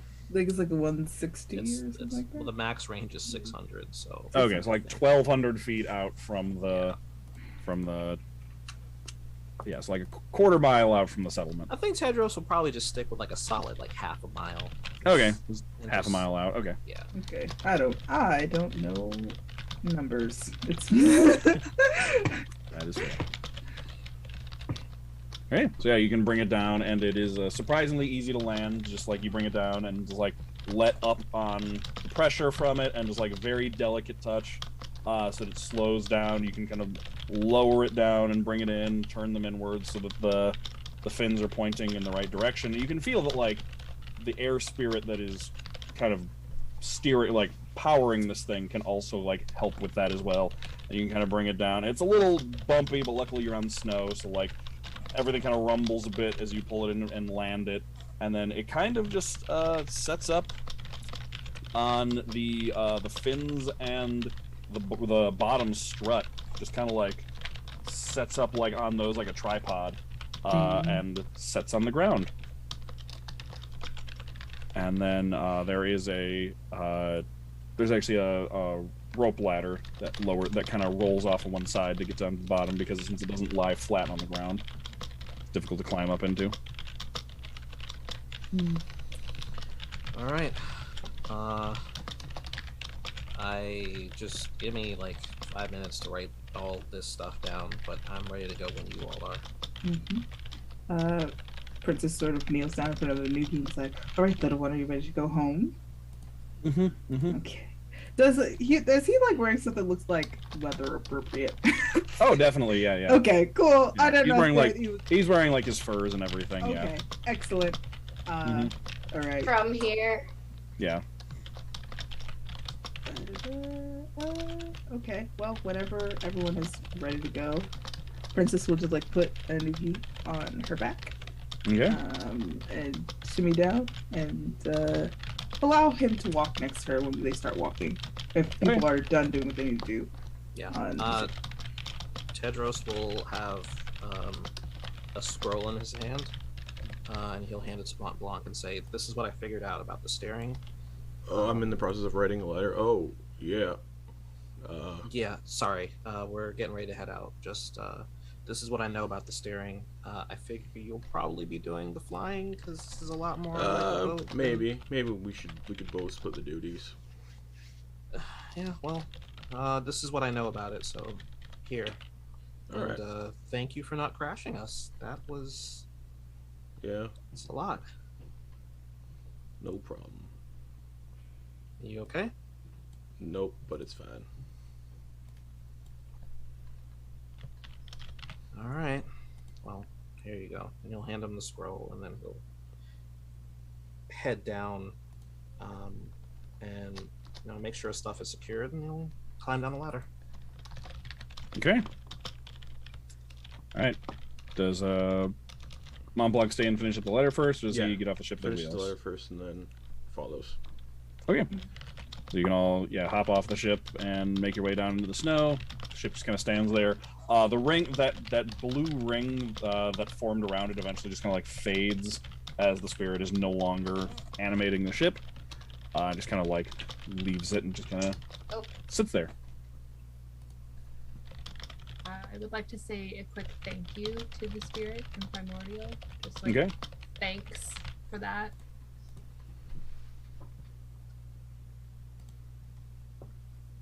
Yeah. It just like gives a little, just kind of like the wind just kind of like swirls around you and like whips up your like robes a little bit or like your clothes for a second, kind of like Marilyn Monroe.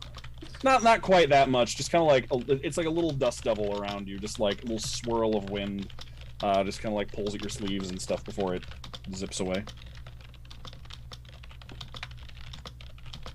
All right, y'all head into the settlement.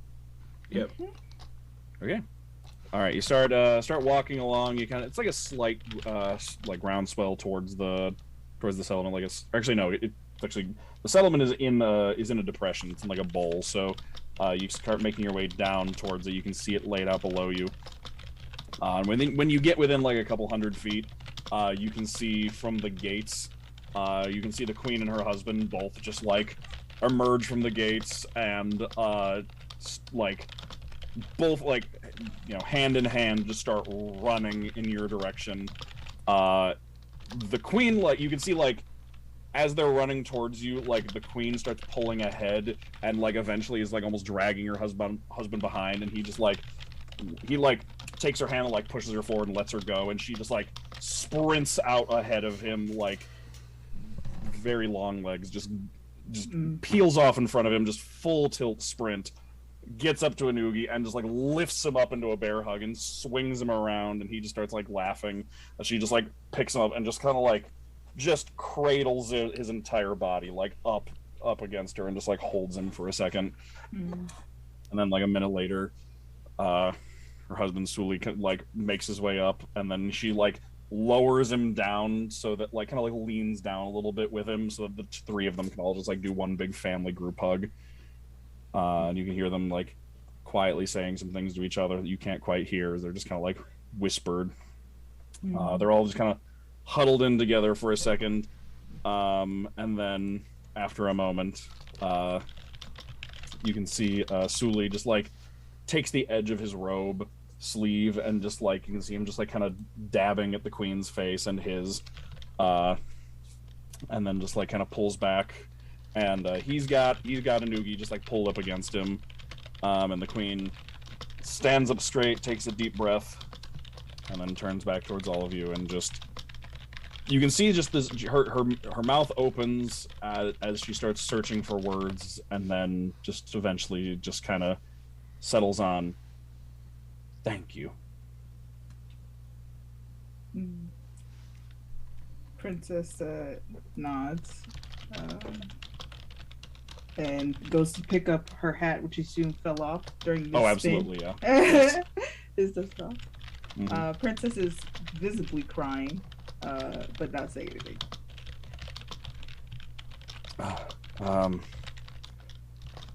Come in. Please, come join us in the city. You are all probably very tired, but once you've had some rest, we've prepared a feast in honor of your return. So, whatever you need, you have. Our beds are yours. Our fire is yours. Our food is yours. Our drink is yours. Anything you would have is yours for what you have done. Yulyanya has been like uncharacteristically quiet and like then realizes that and snaps to and like goes back to her usual personality and is like, "Oh, thank you. That's very lovely of you, but you don't have to thank us. We had to do this for you. It wasn't right." But you did do it, and I'm never going to be able to express my thanks enough to you, and you absolutely deserve it.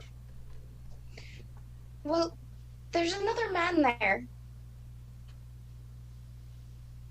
And I think more other people imprisoned there. I'm so glad we could get your child, but what about them? I don't know. I didn't know that others were still there.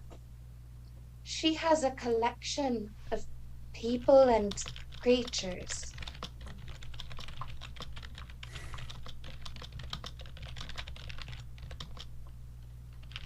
He just kind of thinks on that for a moment, but then just kind of says, "That is terrible. I don't know what can be done about that, but if I can find something, if I can think of something, it will be done." I just thought you should know. Thank you. And she like pulls Anugi in again, just like under her arm up against her, and says, "And again, thank you." Of course. All right, enough of these pleasantries. I believe you said something about a feast, and I believe that Anugi would probably want to eat. And the queen says, "You all look very tired. I wouldn't want you falling asleep into your meals, so we will wait until our guests of honor, our heroes, are well rested, and we will begin whenever you are ready." Yes, and Princess sort of gestures back towards the ship. That is, I am going. We stole that, but I guess it's not a threat. My understanding, the way it works. We stole it from the witch. Yeah, We yes. stole it from the witch, so now the witch can't use it. And I suppose that makes it yours by right. Yes, I'm just letting you know that it's not a threat. It's just there. If anyone is curious. It's a very strange contraption. Anyhow, are we this out of what are to the rest of the party? Are we going to go rest back at the ship or in the city? Probably in the city. I don't even know if we've got. Did any of you see like stuff? Yeah, there's places? there's like quarters and stuff when I was wandering around trying to find a place to write my letter. Okay. Yes, but we don't have any supplies. That too. Yeah, that's what I was thinking. Then Princess will just start herding everyone towards the city because it's cold. It is, yeah. All right, yeah. The Maybe queen, just the an queen, inn or something, tavern. the queen says the room will the rooms you stayed in the great house suffice? Oh, right. Yes, Yeah. yes, yes. Yeah. Okay. Go that direction. Okay. Yeah. So she brings you back over to that large A-frame building where you stayed in before. One that kind of like starts narrow, one side opens up, the other, and just kind of like goes inside. You're familiar with the layout, so you can kind of like make your way up the stairs and get to those like big, giant, like almost hammock-like nest beds that you slept in a few nights ago. Were we sharing a room? I don't remember. You You were were, sharing yeah. a room. It was Okay. all one big room, yeah. I'm gonna walk up to Tedros. Mhm. Maybe like, can I talk to you privately outside Yeah, sure. for like a quick Absolutely. second? All right. I'm gonna find a quiet spot outside the room. Okay. How are you doing?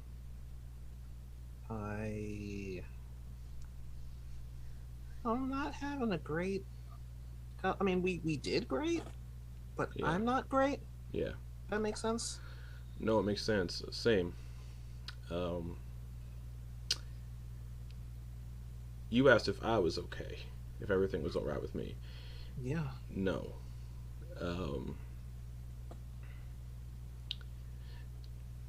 Everything that went on up there with the hag and everything, that didn't go well.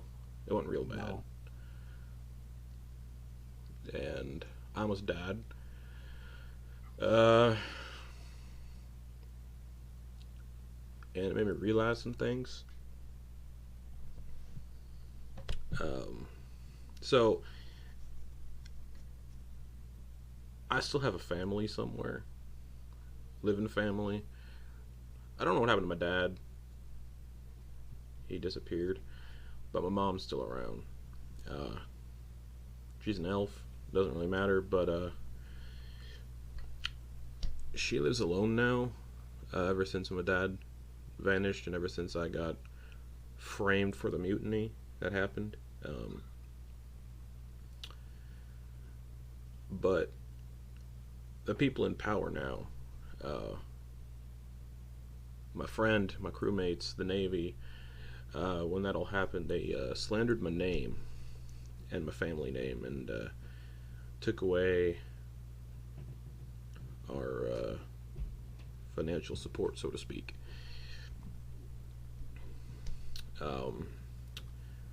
Last time I was there, which was not too long ago, after the fact, I caught my old friend threaten my mom's life.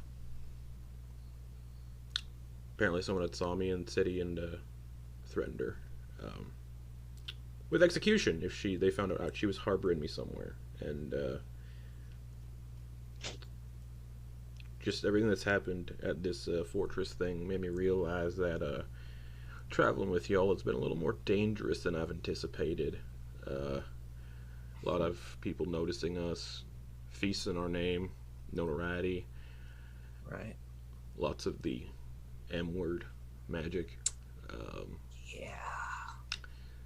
And my whole thing was I was traveling not to get noticed, not to draw attention to myself. Yeah, I know. Because if I get caught, I die for sure. But so does my mom. And I don't want anything happening to my mom. She's the person I care most about in this world, other than myself. And, well, I care more about her well-being than I do mine. But that said, if I die, my mother would have nobody else. And, a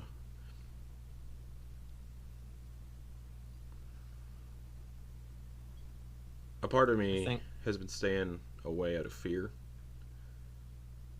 And I really can't be selfish any longer. I need to go home. Yeah. Yeah.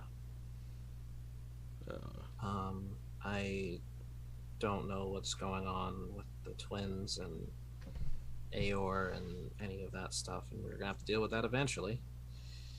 And I think that Princess is probably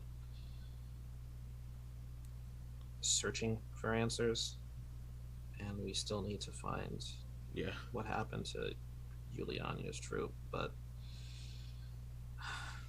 this is a destination, this is a thing we could do now. I'm okay with that. But you don't die. Yeah. You know, when I was a lone hunter, kind of on my own, I was pretty good at it. I don't do well in groups, as I've noticed a little bit more recently. Well, I think you do better in groups than you think you do. Nah.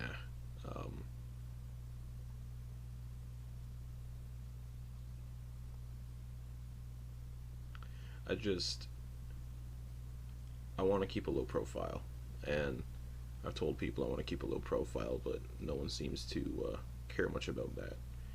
Yeah. We draw a lot of attention to ourselves, and I've said numerous times I'm not into that, and it's like I feel like my wants and desires aren't being respected, and what makes me uncomfortable and what makes me comfortable aren't being respected. I'm not blaming anybody. Everybody in this group is a little, has their own personality, has their own kind of way they live their life. Yeah, but it's different for some of us. I get it. I know. And not a lot of people can do what we do. And that puts a huge target on our backs as well. And even before the flying ship? Yeah. Even before the flying ship.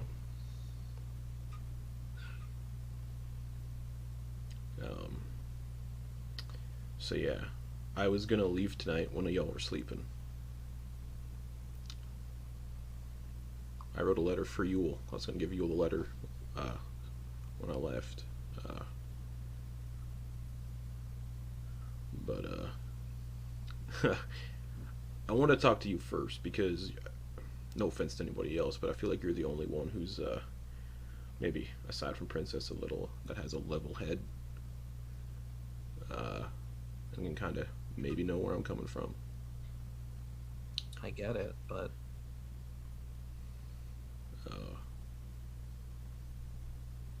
I don't want you to go. Yeah. I don't know.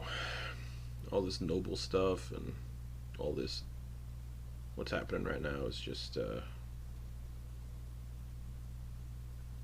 drawing me in too close to things that I wanted to forget a long time ago.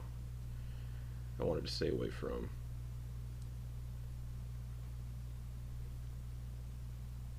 And I also don't want to make any of you come to Titan's grave to deal with my shit, because that is a bad scenario that way. Okay. And if there's going to be revenge, I want it to be my own. I don't want anybody else killing him and getting caught up in what he's done to that nation. Well, respectfully, I think you already know that every one of those women would have no problem fighting a country. I don't know. Well, maybe think on it before you decide you're going. Yeah. I know, but just hear me out. We literally have a flying ship right now. Yeah, which is gonna put a huge target on us and make us real noticeable. Yes, but it also means that we can get places that we couldn't get before, that we can do things we couldn't do before. That's true. I just going to Titan's Grave on a flying ship is gonna be a bad idea. Well, we can find a place to stash the ship. We're gonna learn more and more things about it. And look, worst If I can case go scenario, invisible, that'd be great. Titan's Hey, Grave you know is what? not many places to stash things. that's fair. All I'm saying is, we can get your mom out. We can make sure that you can take care of your business. I would not want to get in the way of There that is justice. Thank you. There is one thing that's keeping me around.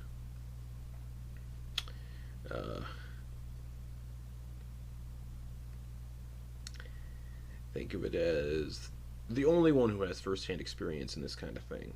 I'm gonna lift up the pant leg and show the silver dagger that I have stashed away in my boot. She didn't. Yeah.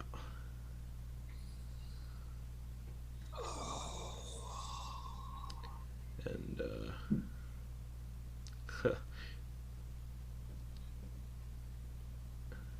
yeah.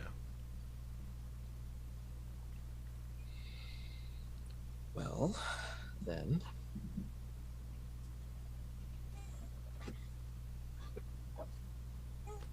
Oh, I'm gonna kill her. Well, we might have to if things don't go too well. We will. Things are going to go over well. I will figure something out. I know we're not. No, we're not losing anybody.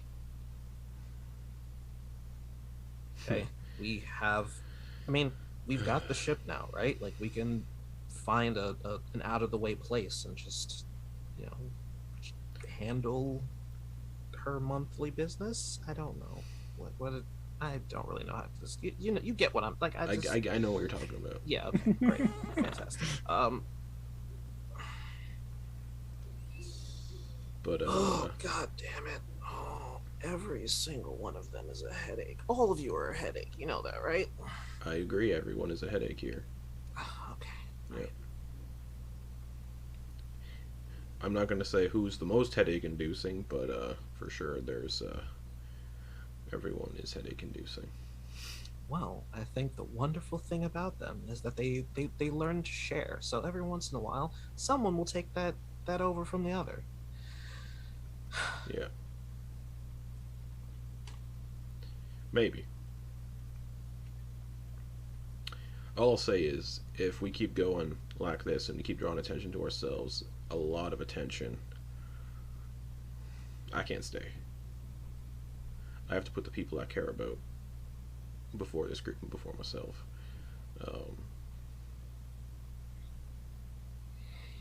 Yeah. And yeah.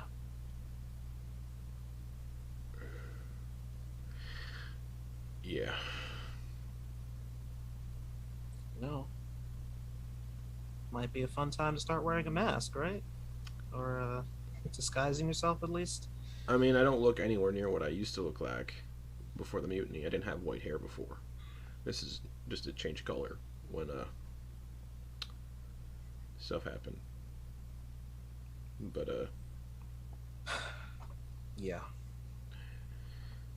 And you know, Let's getting mauled by a werewolf helped a little bit too. yeah, well, that will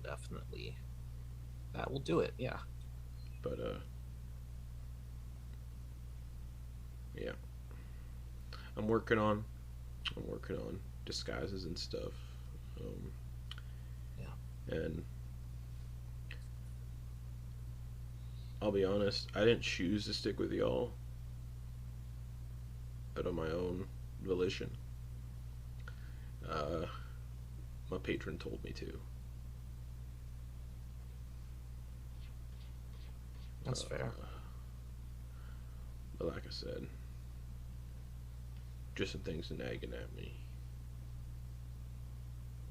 recently.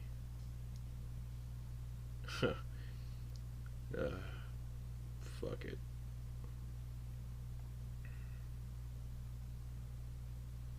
Well, give us a chance to win you over. I'm trying. For what it's worth, I think you should tell everybody else this too. Like, they don't understand. Like, where I came from back home, they know what I can do.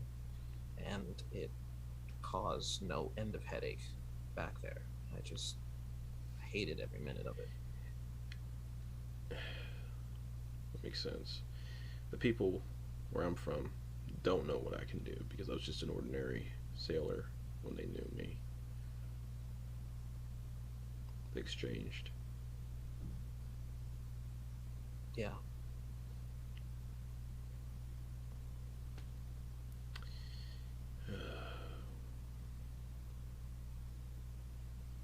Anyways, I don't mean to keep you up or anything. I just Oh no. I am gonna be awake anyway, because first I thought I was gonna be trying to take a peek at the notes for that shooting iron, and then I realized I now have to organize notes on a flying ship.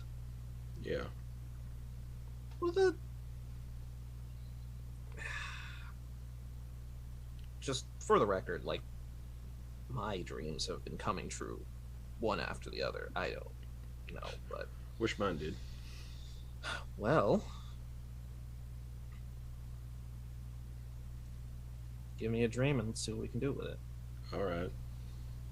I dream every night of this lidless eye under the ocean, wreathed in tentacles. And it always says the same 3 words.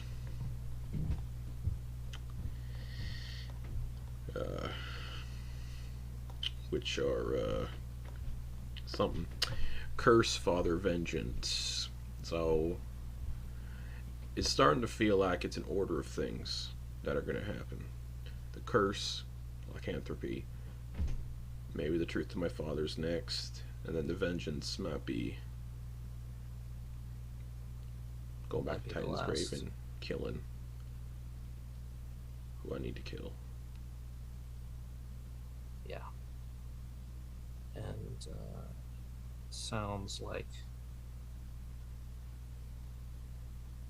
the kind of thing that I couldn't let live, even if I wanted to. Just for the record. And it's a good thing I don't get a hostile kind of feeling from this entity when it talks to me. That's really good. Yeah. Because it sounds terrifying. Yeah. Yeah. So just, putting it out there, lead with that part.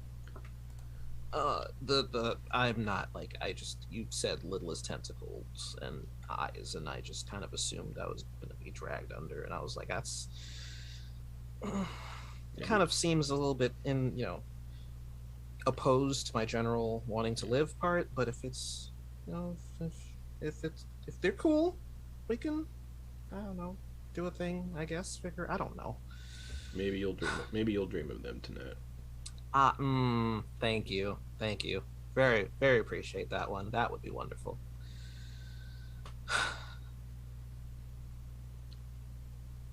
But yeah. Oh yeah. I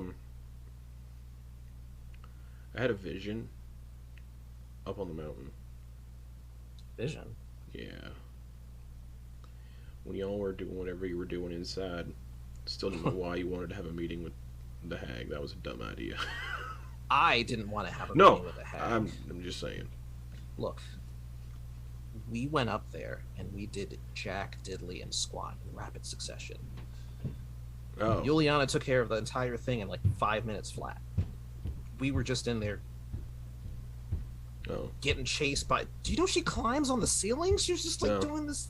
Oh, this It's is horrible. Don't. It's a good thing I distracted the things outside to get Yulyanya inside done. Yeah, because we would probably have been her actual dinner.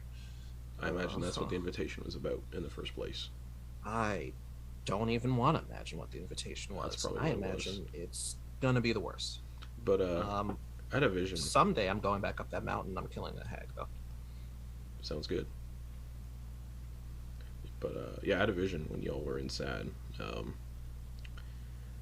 When I killed one of the door guards, my patron told me to take a leap of faith off the bridge. So I did.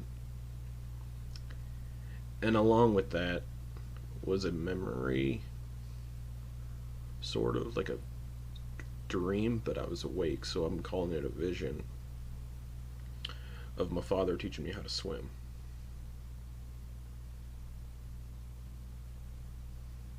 And leapt off the bridge. He taught me how to swim from cliff diving, which doesn't seem like the best way to do it, but that's how we did it. That seems abs. That's what everybody did. It was a gradual increase. But that's what everybody did where I'm from, cliff diving and all that kind of thing. And Look, I'm gonna be honest with you. Man. Like nothing. I feel like I had the most normal childhood out of everybody so far, mine was normal. Okay. I went fishing with my dad, and we went swimming, and then he disappeared in a storm. Hey, we can cover a lot more ground now. Maybe we can actually figure out what happened to him. Yeah, if that's weird. The next thing in the order, right? Yeah, it's weird. He disappeared on an island of just rocks. There was nothing else on the island. It was just like a rocky island. Our fishing boat kind of washed up on shore, and he went to go look for something on the island, like look for help or something, and he never came back. He told me to stay. I didn't. I scoured the entirety of the island, and he was nowhere on it.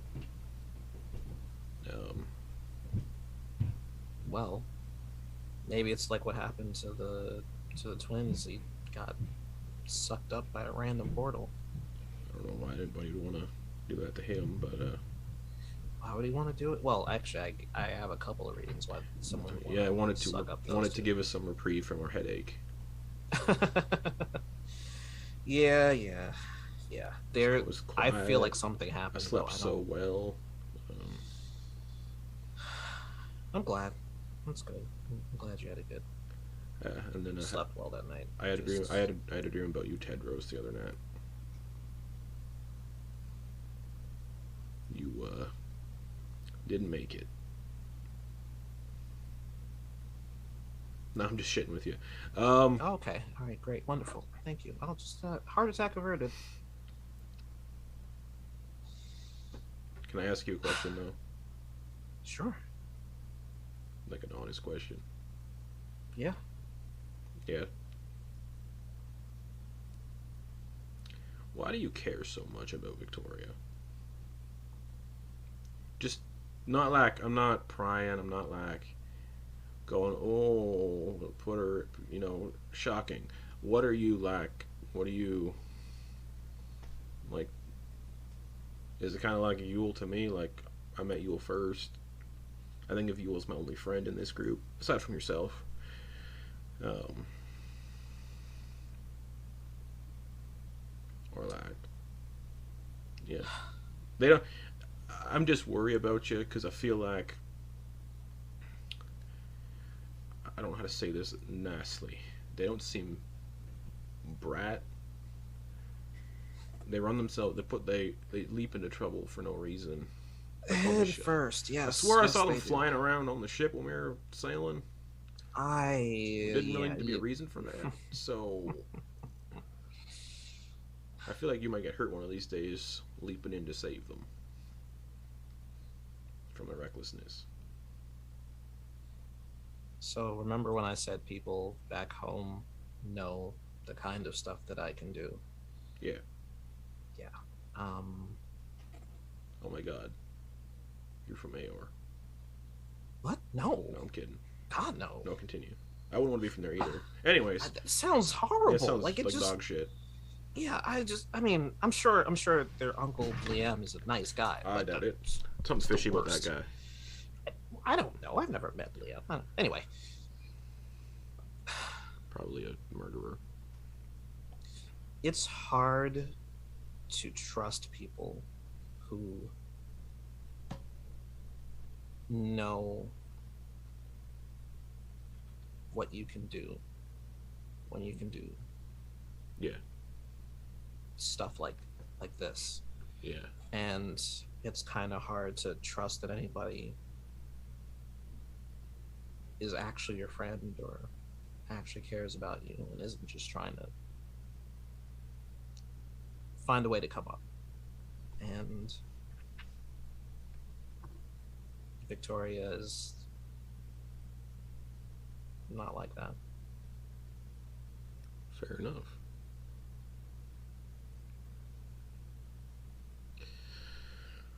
However, here we go.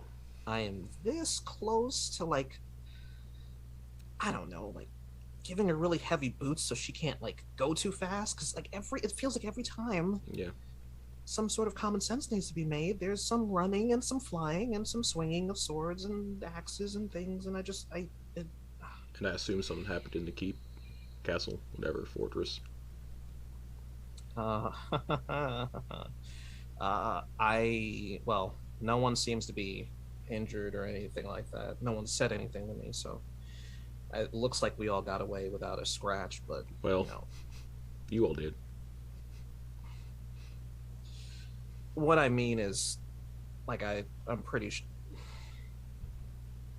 hags are like evil. They're awful. Yeah, they're the right? worst. Yeah, I mean they eat kids. They make deals that you don't want to make deals with.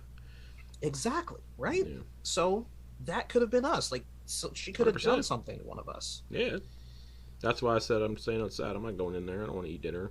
Dinner's going to be us. Look. I literally only went in there because I was pretty sure that they would get eaten if I didn't.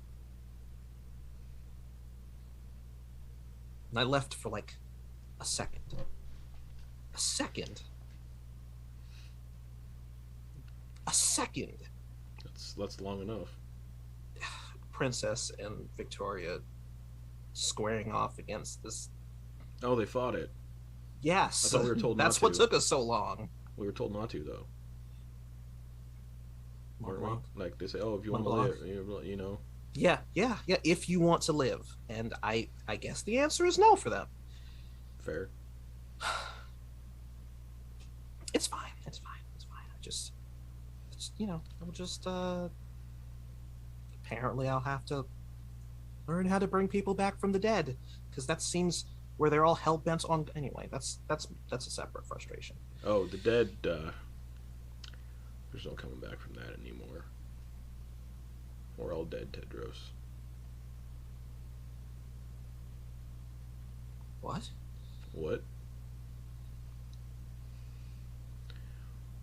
We're all future ghosts, Tedros. Ah, but I am a present not ghost. Are you I'd sure? like to keep. How do you know? Yeah, could a ghost do this? And he flicks him in the shoulder.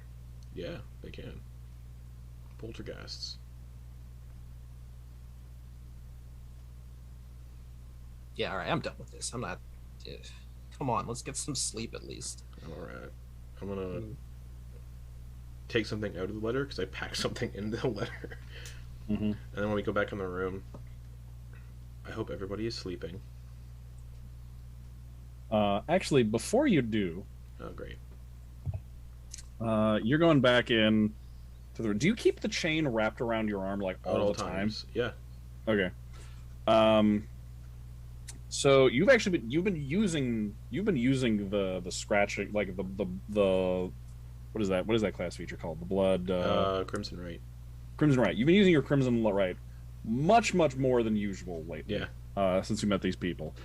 And as you're looking at the letter, you catch a glimpse of your arm with the chain wrapped around, and the chain shifts a little bit, and you get a glimpse of your scars for the first time that like all of the Crimson Right like scratches cause. I don't like where this is going. When you look at it, you can actually see that you're not sure if like you're not sure if the scars have moved or if the scars have just always been forming these shapes. But you actually see words on your arm. Tedros, before you go to sleep. Yeah, what's up?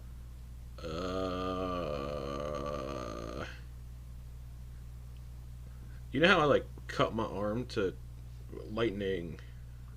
Yeah, does it have to involve the cutting to do that? Unfortunately, yeah, it's got hemocraft, blood magic. Okay. Yeah, it was top blood magic. Isn't that cool as fuck? Anyways, it can be any blood. No, it has to be mine. That's okay. Look at this. And what the fuck? I definitely just do it at random, but that's fun. That doesn't look. Is Tedros seeing like words in there as well? Mm-hmm. Yeah, and you can see like the last couple scratches from the last time you used it, like last night, basically. Like those ones are still fresh, and they form like parts of letters, and it's like not like whole letters themselves. It's like if you scratch in a direction, like it kind of like skips places, but it creates like all the horizontal lines and like the E's or the G's or the H or something, like crosses the H's or something. So like every time you do in a direction, just like it's created pieces of letters. I can translate it. It says drink your Ovaltine. No, it doesn't actually need translating. It's in common. Okay. You just have to move the chains aside a little bit and you can read it. I don't like doing that. You don't have to like. You can just like shift them back and forth. You don't have to take them off. I gotta remember if I have the chain. If the chain is wrapped around my scarred arm. No, the chain's wrapped around the arm with a tattoo on it. Oh, that's right. So so you pull like because the arm that's scarred is the one that like you. Yeah, scarred arm is this one. Tattooed arm is this one, and the chain is wrapped around the tattooed arm because I go like this and I lash it against. Oh, so you do it like that. Okay. So then you don't need to move the chains aside at all. I can just tell you what it says. All right, it says. In a place more ancient than ancient, answers ye shall find, where those who came before, sank beneath the tide. That is a long sentence to have on your arm. I'm just. It's in multiple. It's in like 3 lines. I've also been like doing this for a long time. Yep. Yeah. It's just been little bits, and like it's surrounded by. It's not like that's not all the scars. It's surrounded by other ones, but just like finally now, just like. That stands out among all the little scars and nicks on your arm. That's like a year of just doing that every day almost. Mm-hmm. Yeah, just eventually that just formed out of the scars. Montblanc. Yeah. 2 things. All right, let's go. Okay, first thing, that's fucking disgusting. I think it's cool as fuck, You've but got thank to you. figure something. Okay, it's the only way I can do it. All right. I also control the blood in people. That's not just. Okay. Want to see? I do not. No, I don't want to see. Actually, I'm good. No, it does. It's just I manipulate the flow of their blood. Like I can make someone you're such as yourself just stop moving. That okay? Well, that's terrifying. I don't know if you. It's okay. Montblanc. I think you and I have different definitions of fun. But more importantly, why is there a sentence on your arm? Yeah, you didn't write it there. Hold on a second. You got any water on you? I think I got a little bit left of my. If it's all fails, just pissing something. Okay. We look. No. Montblanc. Do you have water on your person? Here's my. You need to know when I'm making a joke, Tedros. Look. I know I'm not good at differentiating between sarcasm and. It's more about the fact that I think you really could do it if I pissed in like a random. I probably could. Somewhere. That's the thing. No, I'm curious. That's all. Oh, I have a water skin. Never mind. Is there a bowl around here, like a bedpan? I guess. Yeah. There's a wash basin. Yes. Okay, I'm gonna walk over to the wash basin and go. Hello. Tedros and I are just wondering why my scars just turn into words. So there's a torch illuminate, or actually it's an oil lamp illuminating the room. There's like one up higher above. So when you look in, when we look into the water basin, the yellow flame of the oil lamp is being reflected off the surface of the water. And as the water just kind of ripples for a second, that just like yellow flame just kind of like, for a second, just that circle seems to just have a slit down the middle, just a dark slit like a pupil, just a yellow eye just looking up at you out of the water, just for a second before it's just a reflection again. And then 2 words rumble out, causing the water to actually like Jurassic Park style ripple. Oh, those are impact tremors. Father, vengeance. Tedros, Does Tedros hear that? Did you hear that? It actually does. It rumbles out from the bowl. Just the 2 of you just hear it. Is that what you? No. Yeah. Okay. Look, I'm gonna Saved put me it from out drowning, there. and then I woke up with a tattoo. So. Oh, why am I the most normal person in this group? I'm not normal. You're not. No, I'm not. I wish I were. So that's interesting. So what is this tattoo? Oh yeah, you already said what the tattoo says. Is there any? Could I like? Do I know? Does that sound familiar to me? Like, would I know of like a shipwreck yard place, like where a bunch of shipwrecks are? No, but also like listening. I sent it to you on Discord too. Oh shit! So you can read it. So you can look at it, because Montblanc is going to be able to look at it. That's right. You don't off the top of your head know immediately, no, but it does say a place more ancient than ancient.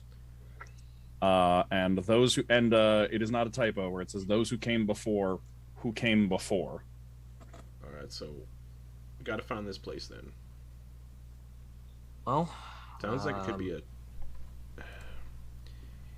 sank beneath a tad, so maybe a city went under the water, or maybe. Oh fuck! It seems more like a city, not shipwrecks. Perhaps. I don't know. I don't. So now,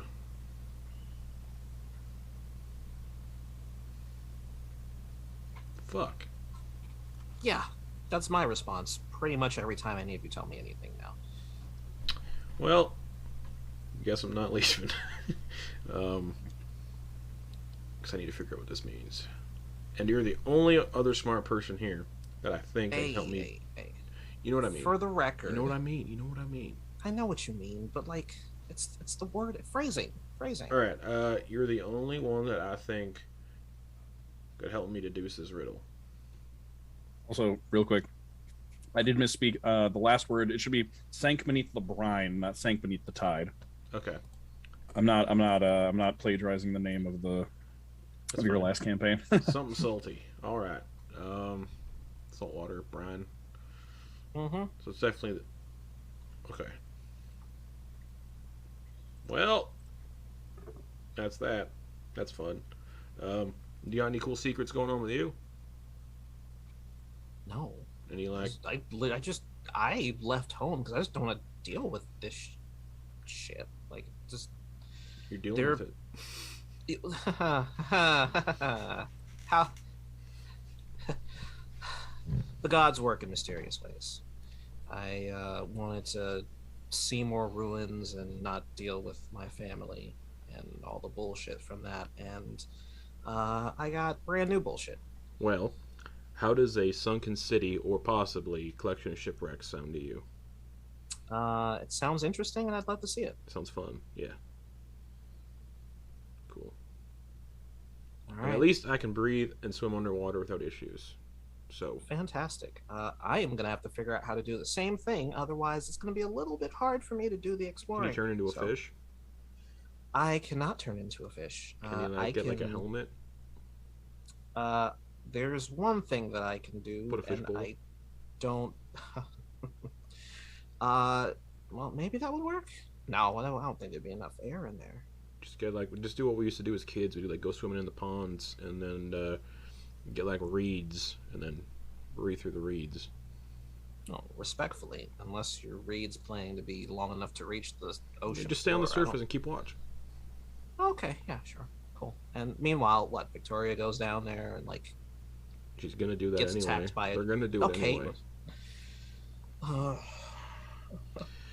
Regardless, I don't want to keep you up any longer.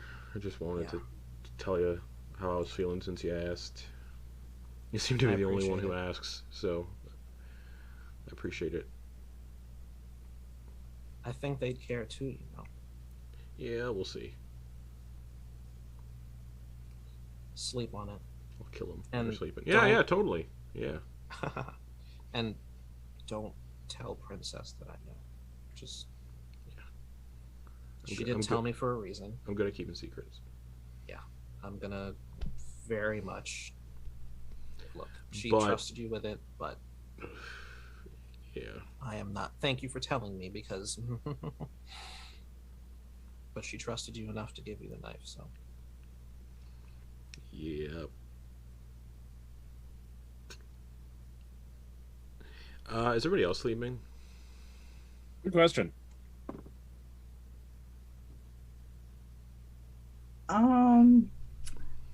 It would depend on how long y'all think this conversation would have gone on for.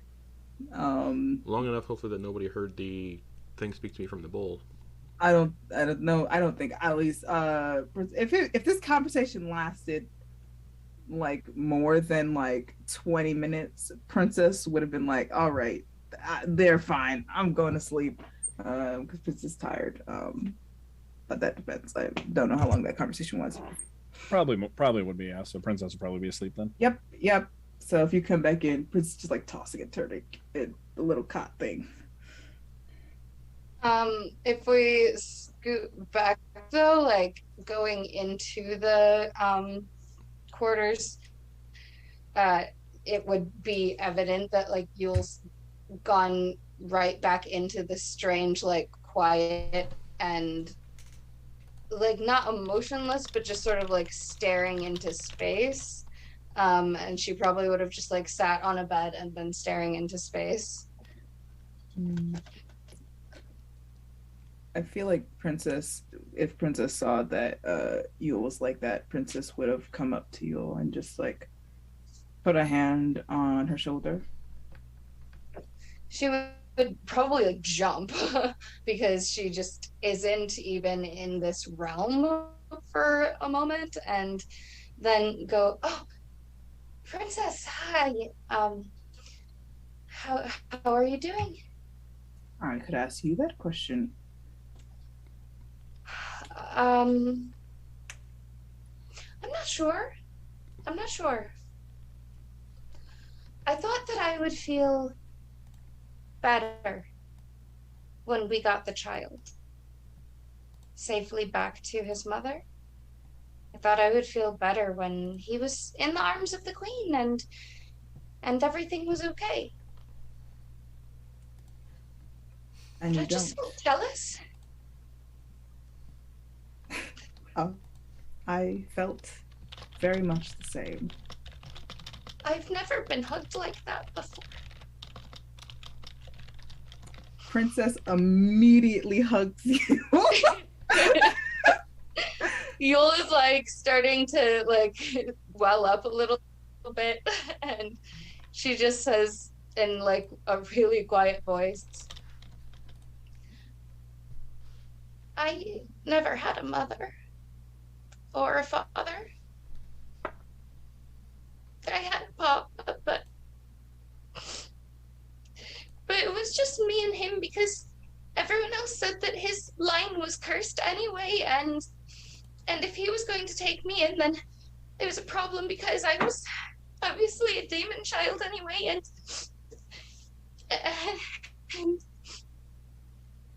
I come from nothing and no one and nowhere, and I wasn't allowed to be loved like that."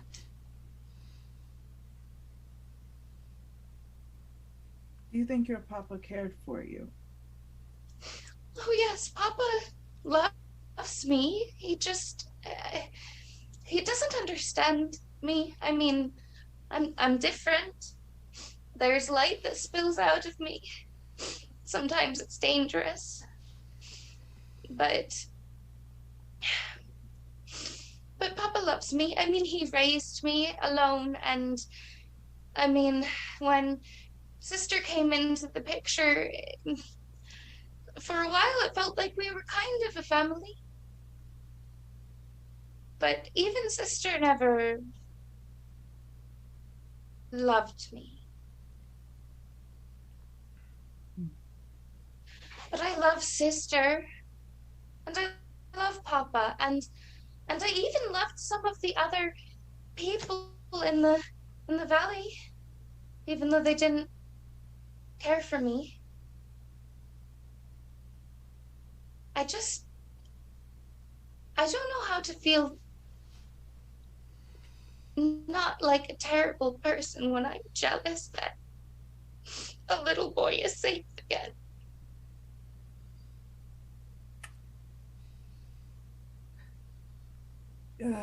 You remember how we were telling Anugi that fear is sometimes okay. Jealousy, all feelings are okay. It is the heart's way of telling the body it needs something. Jealousy is our body saying that this is something that we do not have, but we require. And like with anything, it must be controlled. I think you see me fight, and when I get angry. But I'm not an angry person. It's something you have to channel. So it is okay to be jealous sometimes. It's okay to be scared sometimes. With everything, balance. And it's good to feel those things. It's why I bother you all so much about how you're feeling. Because it's important to feel those things. Right now, I'm just feeling left out.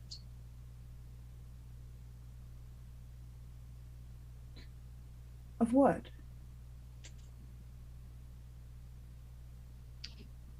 Normal life. Oh. Yeah. I think sometimes that is at least I've convinced myself is the cross that some people must bear. I have no idea what normal looks like. I've never touched it or looked at it. I do not know if I could achieve it, even if given the opportunity. And I think that is fine. We create our own normals. And that's okay. Sometimes normal isn't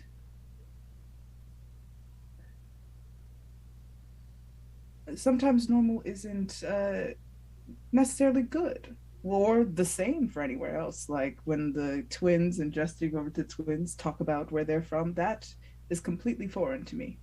That's their normal. I have no idea what they're ever talking about.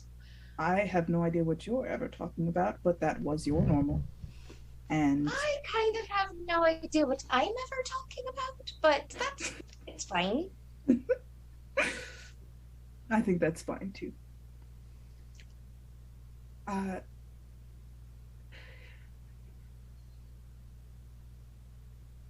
I don't know how to be friends with people. What do you mean? You're friends with so many people. This is all very new, very new. So I will never leave you out as long as we're friends. Well, of course we're friends, Princess. We wouldn't be this far together into a journey like that without being friends. Oh, believe me, people travel all the time without being friends. This is a new experience for me. I usually travel with people I despise, so this is nice. I usually travel with adults that I don't know. Hmm? Just like, hello? I don't know the truth very very well, and they're all quite a bit older than me. I mean, I'm technically an adult, I'm 25, but I'm still much younger than all of the rest of them. They're around, 300 to 600 years old. So What? Prince is just I- nodding along, like, okay, new information, new information. So I'm not sure exactly how to make friends either. I wasn't allowed to socialize with any of the children in the valley. Now, darling, Cult. sweet Yulyanya. I know you're very determined to find your troop, but as you continue to talk about them, I am not exactly certain as to why. Well, sister is there. Sister, the one who didn't allow you to have any friends. Oh no, sister didn't not allow me to have friends. Sister rescued me from having no friends, and she took me on the road with her friends. I just didn't really get to know them.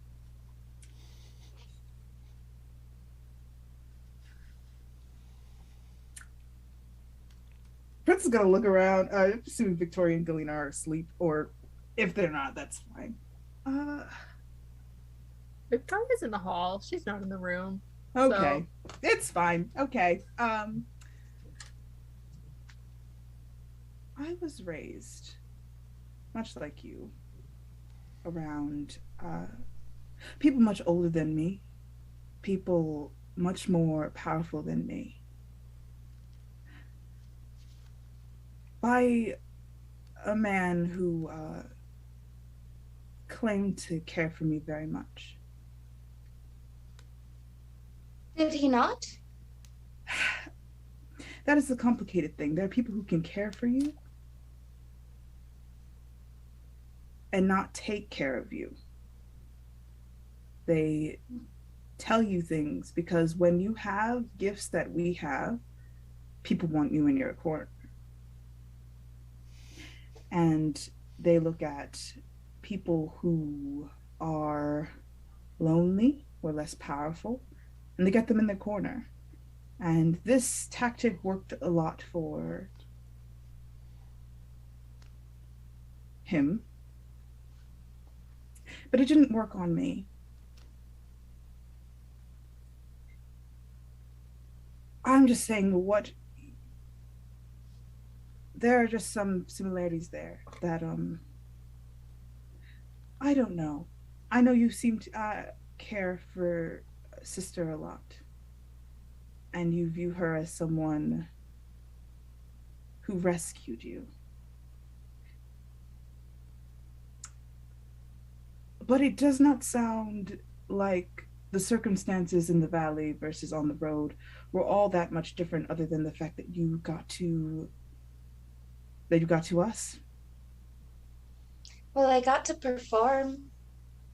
Yes, that is true.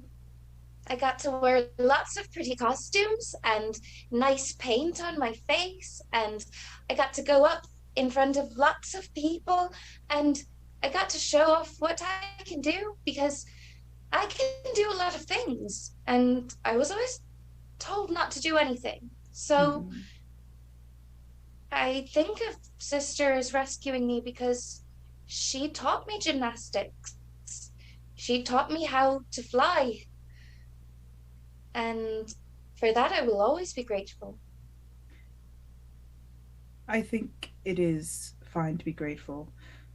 The man who raised me, I am grateful that he made me stronger. But I'm not grateful that he denied me the things every child requires. And I don't think the gratitude that I have for the things that he did for me will ever overshadow the things that he took from me. And I think that's okay. And I don't want to burden you. We should really go to sleep. But it's something to think about. I think I could speak for all of us when you do speak of the sister. We all feel a pull of concern.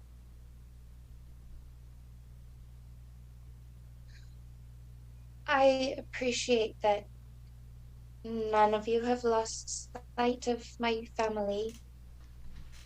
And I appreciate that you've allowed me to come along with you on this journey, and you've all said that you would help me find her. Because And will. no matter what happened in the past, she and the troop could be in danger. And I don't know why. I think that we have to help them. Well, I do not necessarily know if I agree with that, but I made a promise to you. And I do not go back on my words, and I never lie. You never lie, or you don't know how? I understand the functional mechanics of lying, Are you able to if you wanted to? of course. You just choose not to. It's not something that is done where I'm from. Oh. Well, it's definitely something that's done in Aor. Or wherever the twins are from. They taught me how to lie. It is a social taboo to lie where I'm from, and it's just, we just don't do it. There are ways of getting what you want done by putting your best foot forward.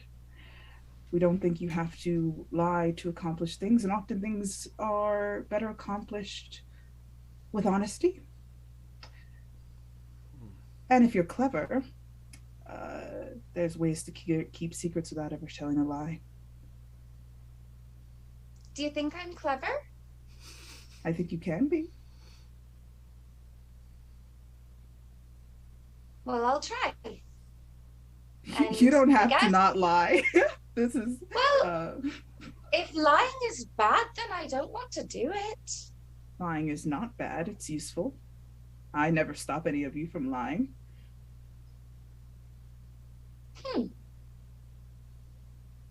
Interesting. Princess, thank you for this hug. And thank you for talking to me. Always. Well, I am going to go get rest because what time did we arrive? Like afternoon, basically. So Princess Ray took a short rest on the ship. And the sun goes down like around In the middle of the night. Yeah. Middle of the night. Okay. Yeah, I'm going to rest. Yes, I'd like to rest. Are you comfortable sleeping alone? I know you've been Yes, having bad dreams. I think I'll manage. I mean, we've done a lot today. I'm exhausted, and when I slept on the ship, I was out so hard I didn't remember anything dreaming. Well, it's okay. Not to. You don't have to manage. And Princess pats the bed next to her. Thank you, Princess. I appreciate you, but just in case I end up with a night terror, I'd like to not kick you. All right. I'm a good cuddler. So anyway, Princess rolls back over, and like Princess is obviously like sleep deprived. And Yulyanya is just like turning bright red as Princess described herself as a good cuddler. So she would just be like, "Good night, Princess," and like jump off and like toddle over to her own cot.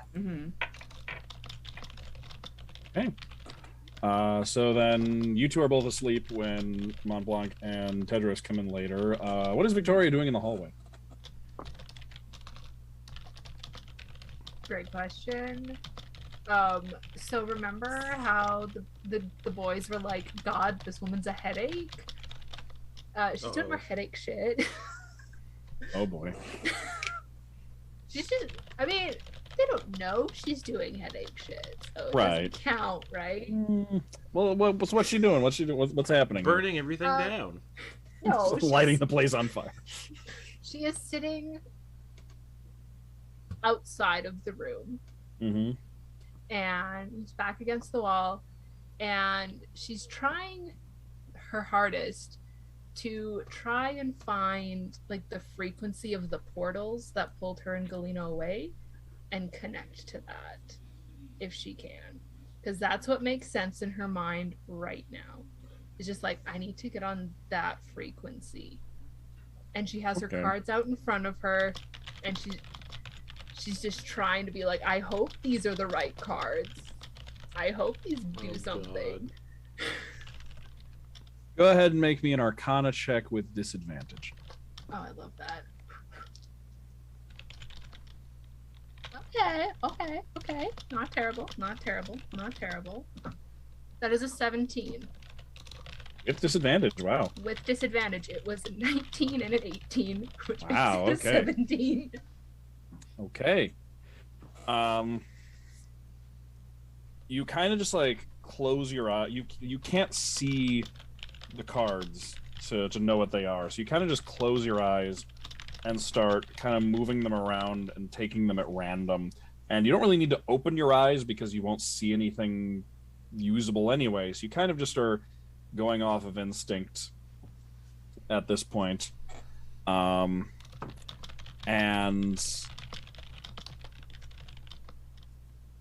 okay. With that, then I want you to roll me a wisdom check. Just straight wisdom. Oh. That's... How does a 0 sound? Wow. Okay. You put the cards in place and you can feel just like this almost magic. You can feel like almost like magic kind of clicking into place. And then there is a sense as you're trying to connect to that, there is a like spark of familiarity between what you're trying to connect to and your memories. But then it's just like you're so excited by it's like, you know, when you wake up from a dream and you're trying to remember it and you can like feel the dream just like vanishing from your memory.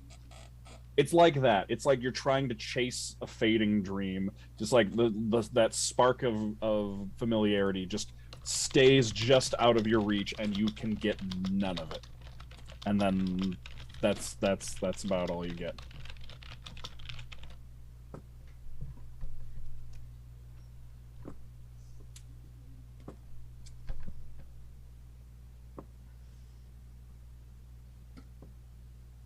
What is facing direct? Like, is it a balcony? Are we on like, a wall? Is there a wall directly across from her or a balcony? Probably a wall. Viktoria is angry, grumbling in Celestial, and throwing her cards at the wall. Okay. Like one by one. Oh, okay. Just like, not just like the whole deck, just kind of like one by one, just flinging them at the wall. One by one, just flinging them. Okay. What did she say in Celestial? Could you'll hear her out in the hall if she's like grumbling low?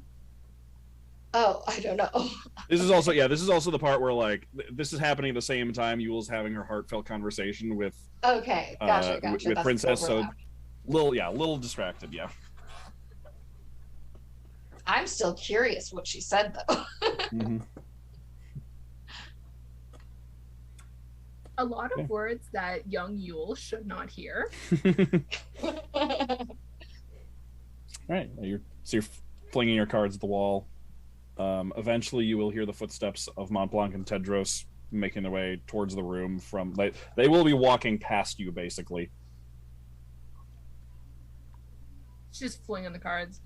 Okay. All right. Then you two will come up the stairs and come around the corner to see Viktoria just sitting on the floor, flinging her cards at the wall. Hey. This one's yours. Steps over. I'm gonna go inside. Oh, right. What's up? Did you get a bad rating or something? What? One could say that, yeah. All right, well, what's up?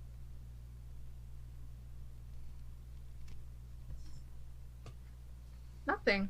Everything's peachy. Does it seem like everything is peachy?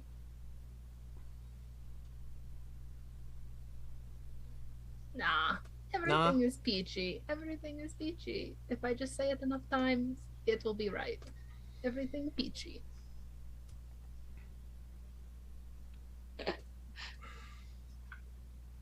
If there's something going on, you can talk to me. You know that, right?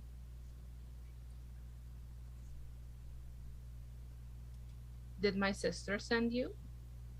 No, I thought the only people who were still awake are just me and Montblanc. Yeah.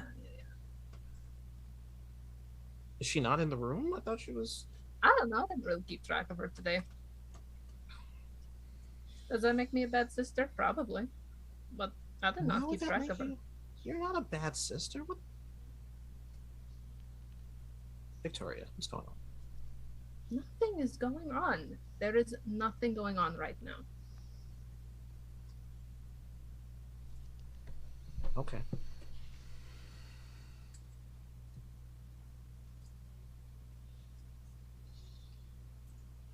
Why are you and Montblanc the last ones awake? Like, what's going on with you? He and I had a conversation about some stuff and some things. Boy talk. Ooh. Yeah, boy talk. We can go with that.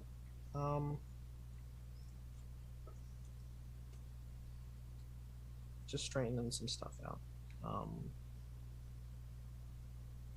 But yeah, I was gonna get some sleep. Are you going to?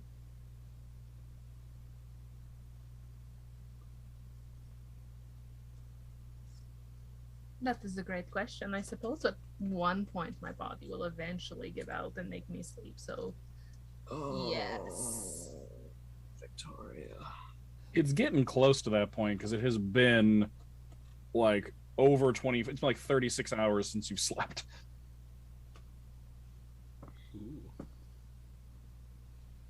Well, last time you slept. Actually, I'm trying to remember if Viktoria even slept. No, Galina didn't sleep. Viktoria slept.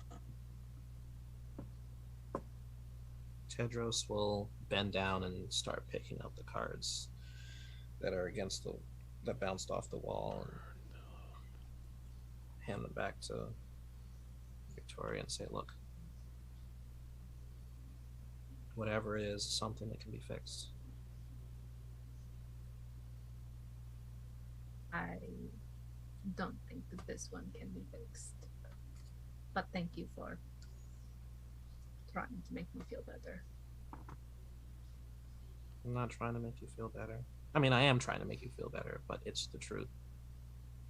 I haven't come across something that can't be fixed. Sometimes it needs new parts. Sometimes it needs to be adjusted. Sometimes we've got to use the M word, but... Yeah, and I'm trying, but it's not working. Alright, well, sometimes it just takes a minute, you know? Like, there's stuff that I can do now that I couldn't do before.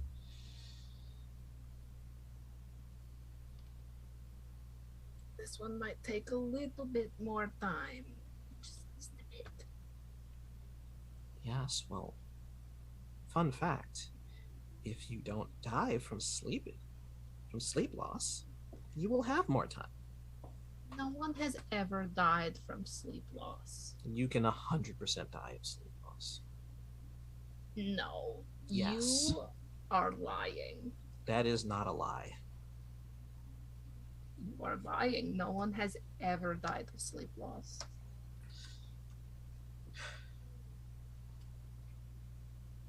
Viktoria and Tedros puts a hand on his holy symbol and says, Power word kill. I swear in Gugut's name, you can 100% die from not getting enough sleep. The exhaustion. Shit, why are you bringing your god into this? Now it's awkward. What's awkward about it? Wasn't awkward earlier when he was helping. Yeah, but now you're like swearing on like his name, and it's like, now you're serious. Like, oh fuck. Well, I was trying to joke before, and you kept giving me grumpy face. What am I supposed to do with that? Maybe I am just a grumpy face. Maybe that's just what my face is. Have you ever considered that? Not for a moment. The fuck is that supposed to mean? There's been no grump until recently. Hmm. You have me there. I will say that. All right. Well, look. Far be it for me to take choices away from you. If you'd like to be grumpy, you are allowed. But be grumpy after you wake up.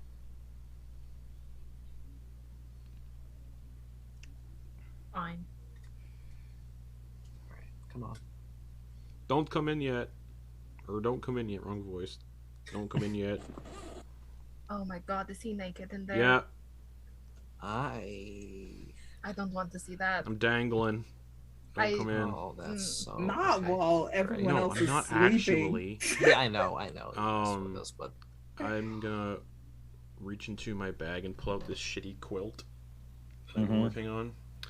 It's like multicolored shitty quilt of like circus tent scraps. And I'm just gonna lay it on Yule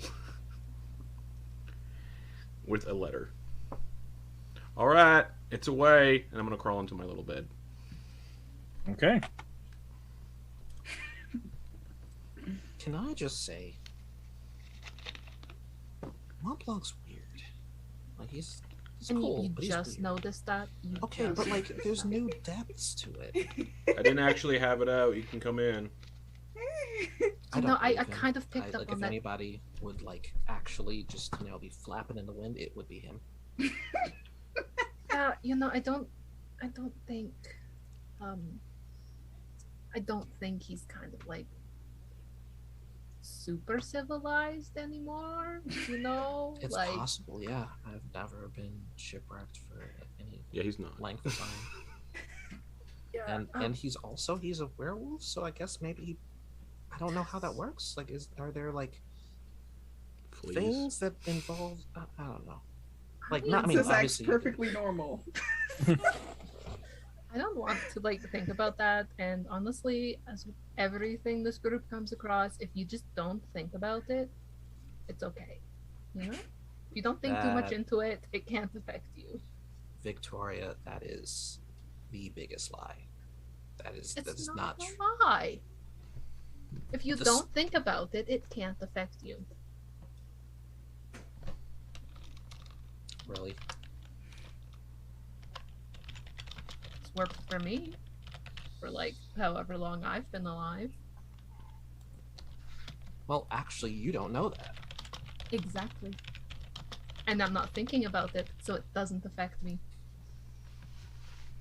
Oof.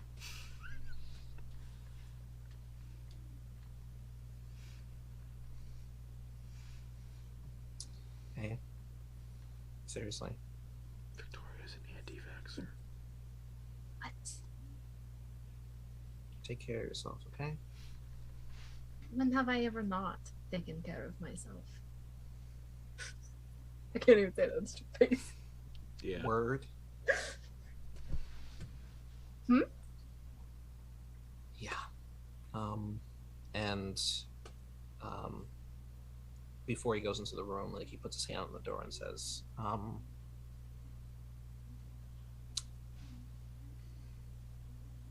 I don't know if you saw it when you grabbed your stuff, but there's an owl's feather that I tucked into your pack. It was while you were sightseeing wherever you two went. It's for good luck. So, It's a works for me. Might work for you.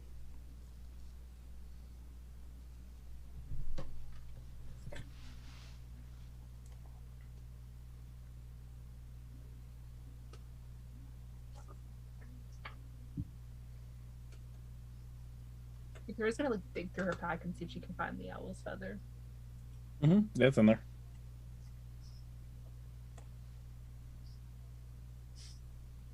And then Victoria will reach down and take her coin out of her necklace and just like put it in Tedros' hand.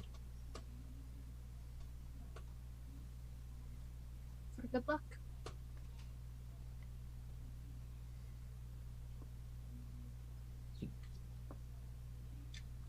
not giving me your coin, right? Mhm. This is a...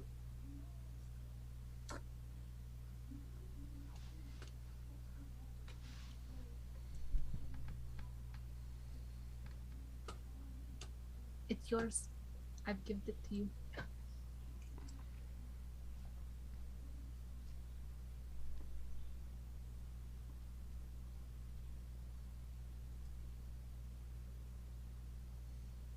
Okay.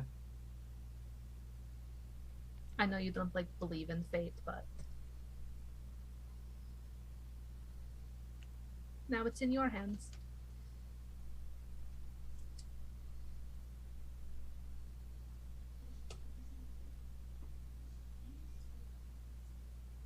And Tedros will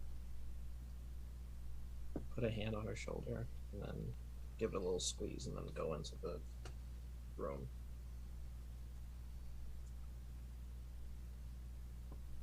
And he gets out like a little tiny pouch and puts the coin in it and then ties it to some string and puts it around his neck. But tucks it under so it can't be seen. Okay. All right. Is everybody heading to bed for their long rest? I'm making sure nobody takes the fucking letter I put on Yule. Just sleeping, like peeking up from over the blankets, just watching, making sure everyone goes to bed before you fall asleep. Who would do that? Who would do that? Victoria. So I'm just... Victoria? Yeah. So I'm just I don't think so. suspiciously watching everyone go to bed. Okay. God. Victoria Okay. will take the owl's feather and braid it into her hair before going to bed. Okay. Gonna go to bed. You get your long rest. Nice. First long rest in a long time. Yes. And you all wake up basically in the middle of the night because of when you're going to bed. Yeah. But it is technically after midnight, so it has it is moved into the 14th of the month, which is that means that night, so not the night you're on now, but when the sun falls the next time, it will be the full moon. It also happens to coincide with a feast in your honor. Great. Yeah. So I didn't plan that. I had the calendar just clicking through it. I've got the phases of the moon up, so that just happened. That's just a coincidence. So you can hear the sounds of you can smell the smells of food being cooked and prepared. You can hear the sounds of things being put together and people gathering downstairs and outside to put together this feast. It's probably gonna be the whole settlement, but that whole settlement isn't a lot of people because Sveruk is kind of the bottom of the world down here with very few people that actually live here, but small population, big heart. And yeah, with you all waking up in the middle of the night, preparing for your feast in your honor for saving Anugi and ensuring that Sveruk and Aero don't go to war, we're going to pick up next time with the feast and Cool. the full moon afterwards. So, I just kind of got to sit and watch and be an audience member for the second half of this episode. So, thank you all for joining us. Thank you for coming. We'll be back again next week to go over the feast and celebrate victory and rescue, and then Werewolves. see how the full moon goes. So, thanks for coming.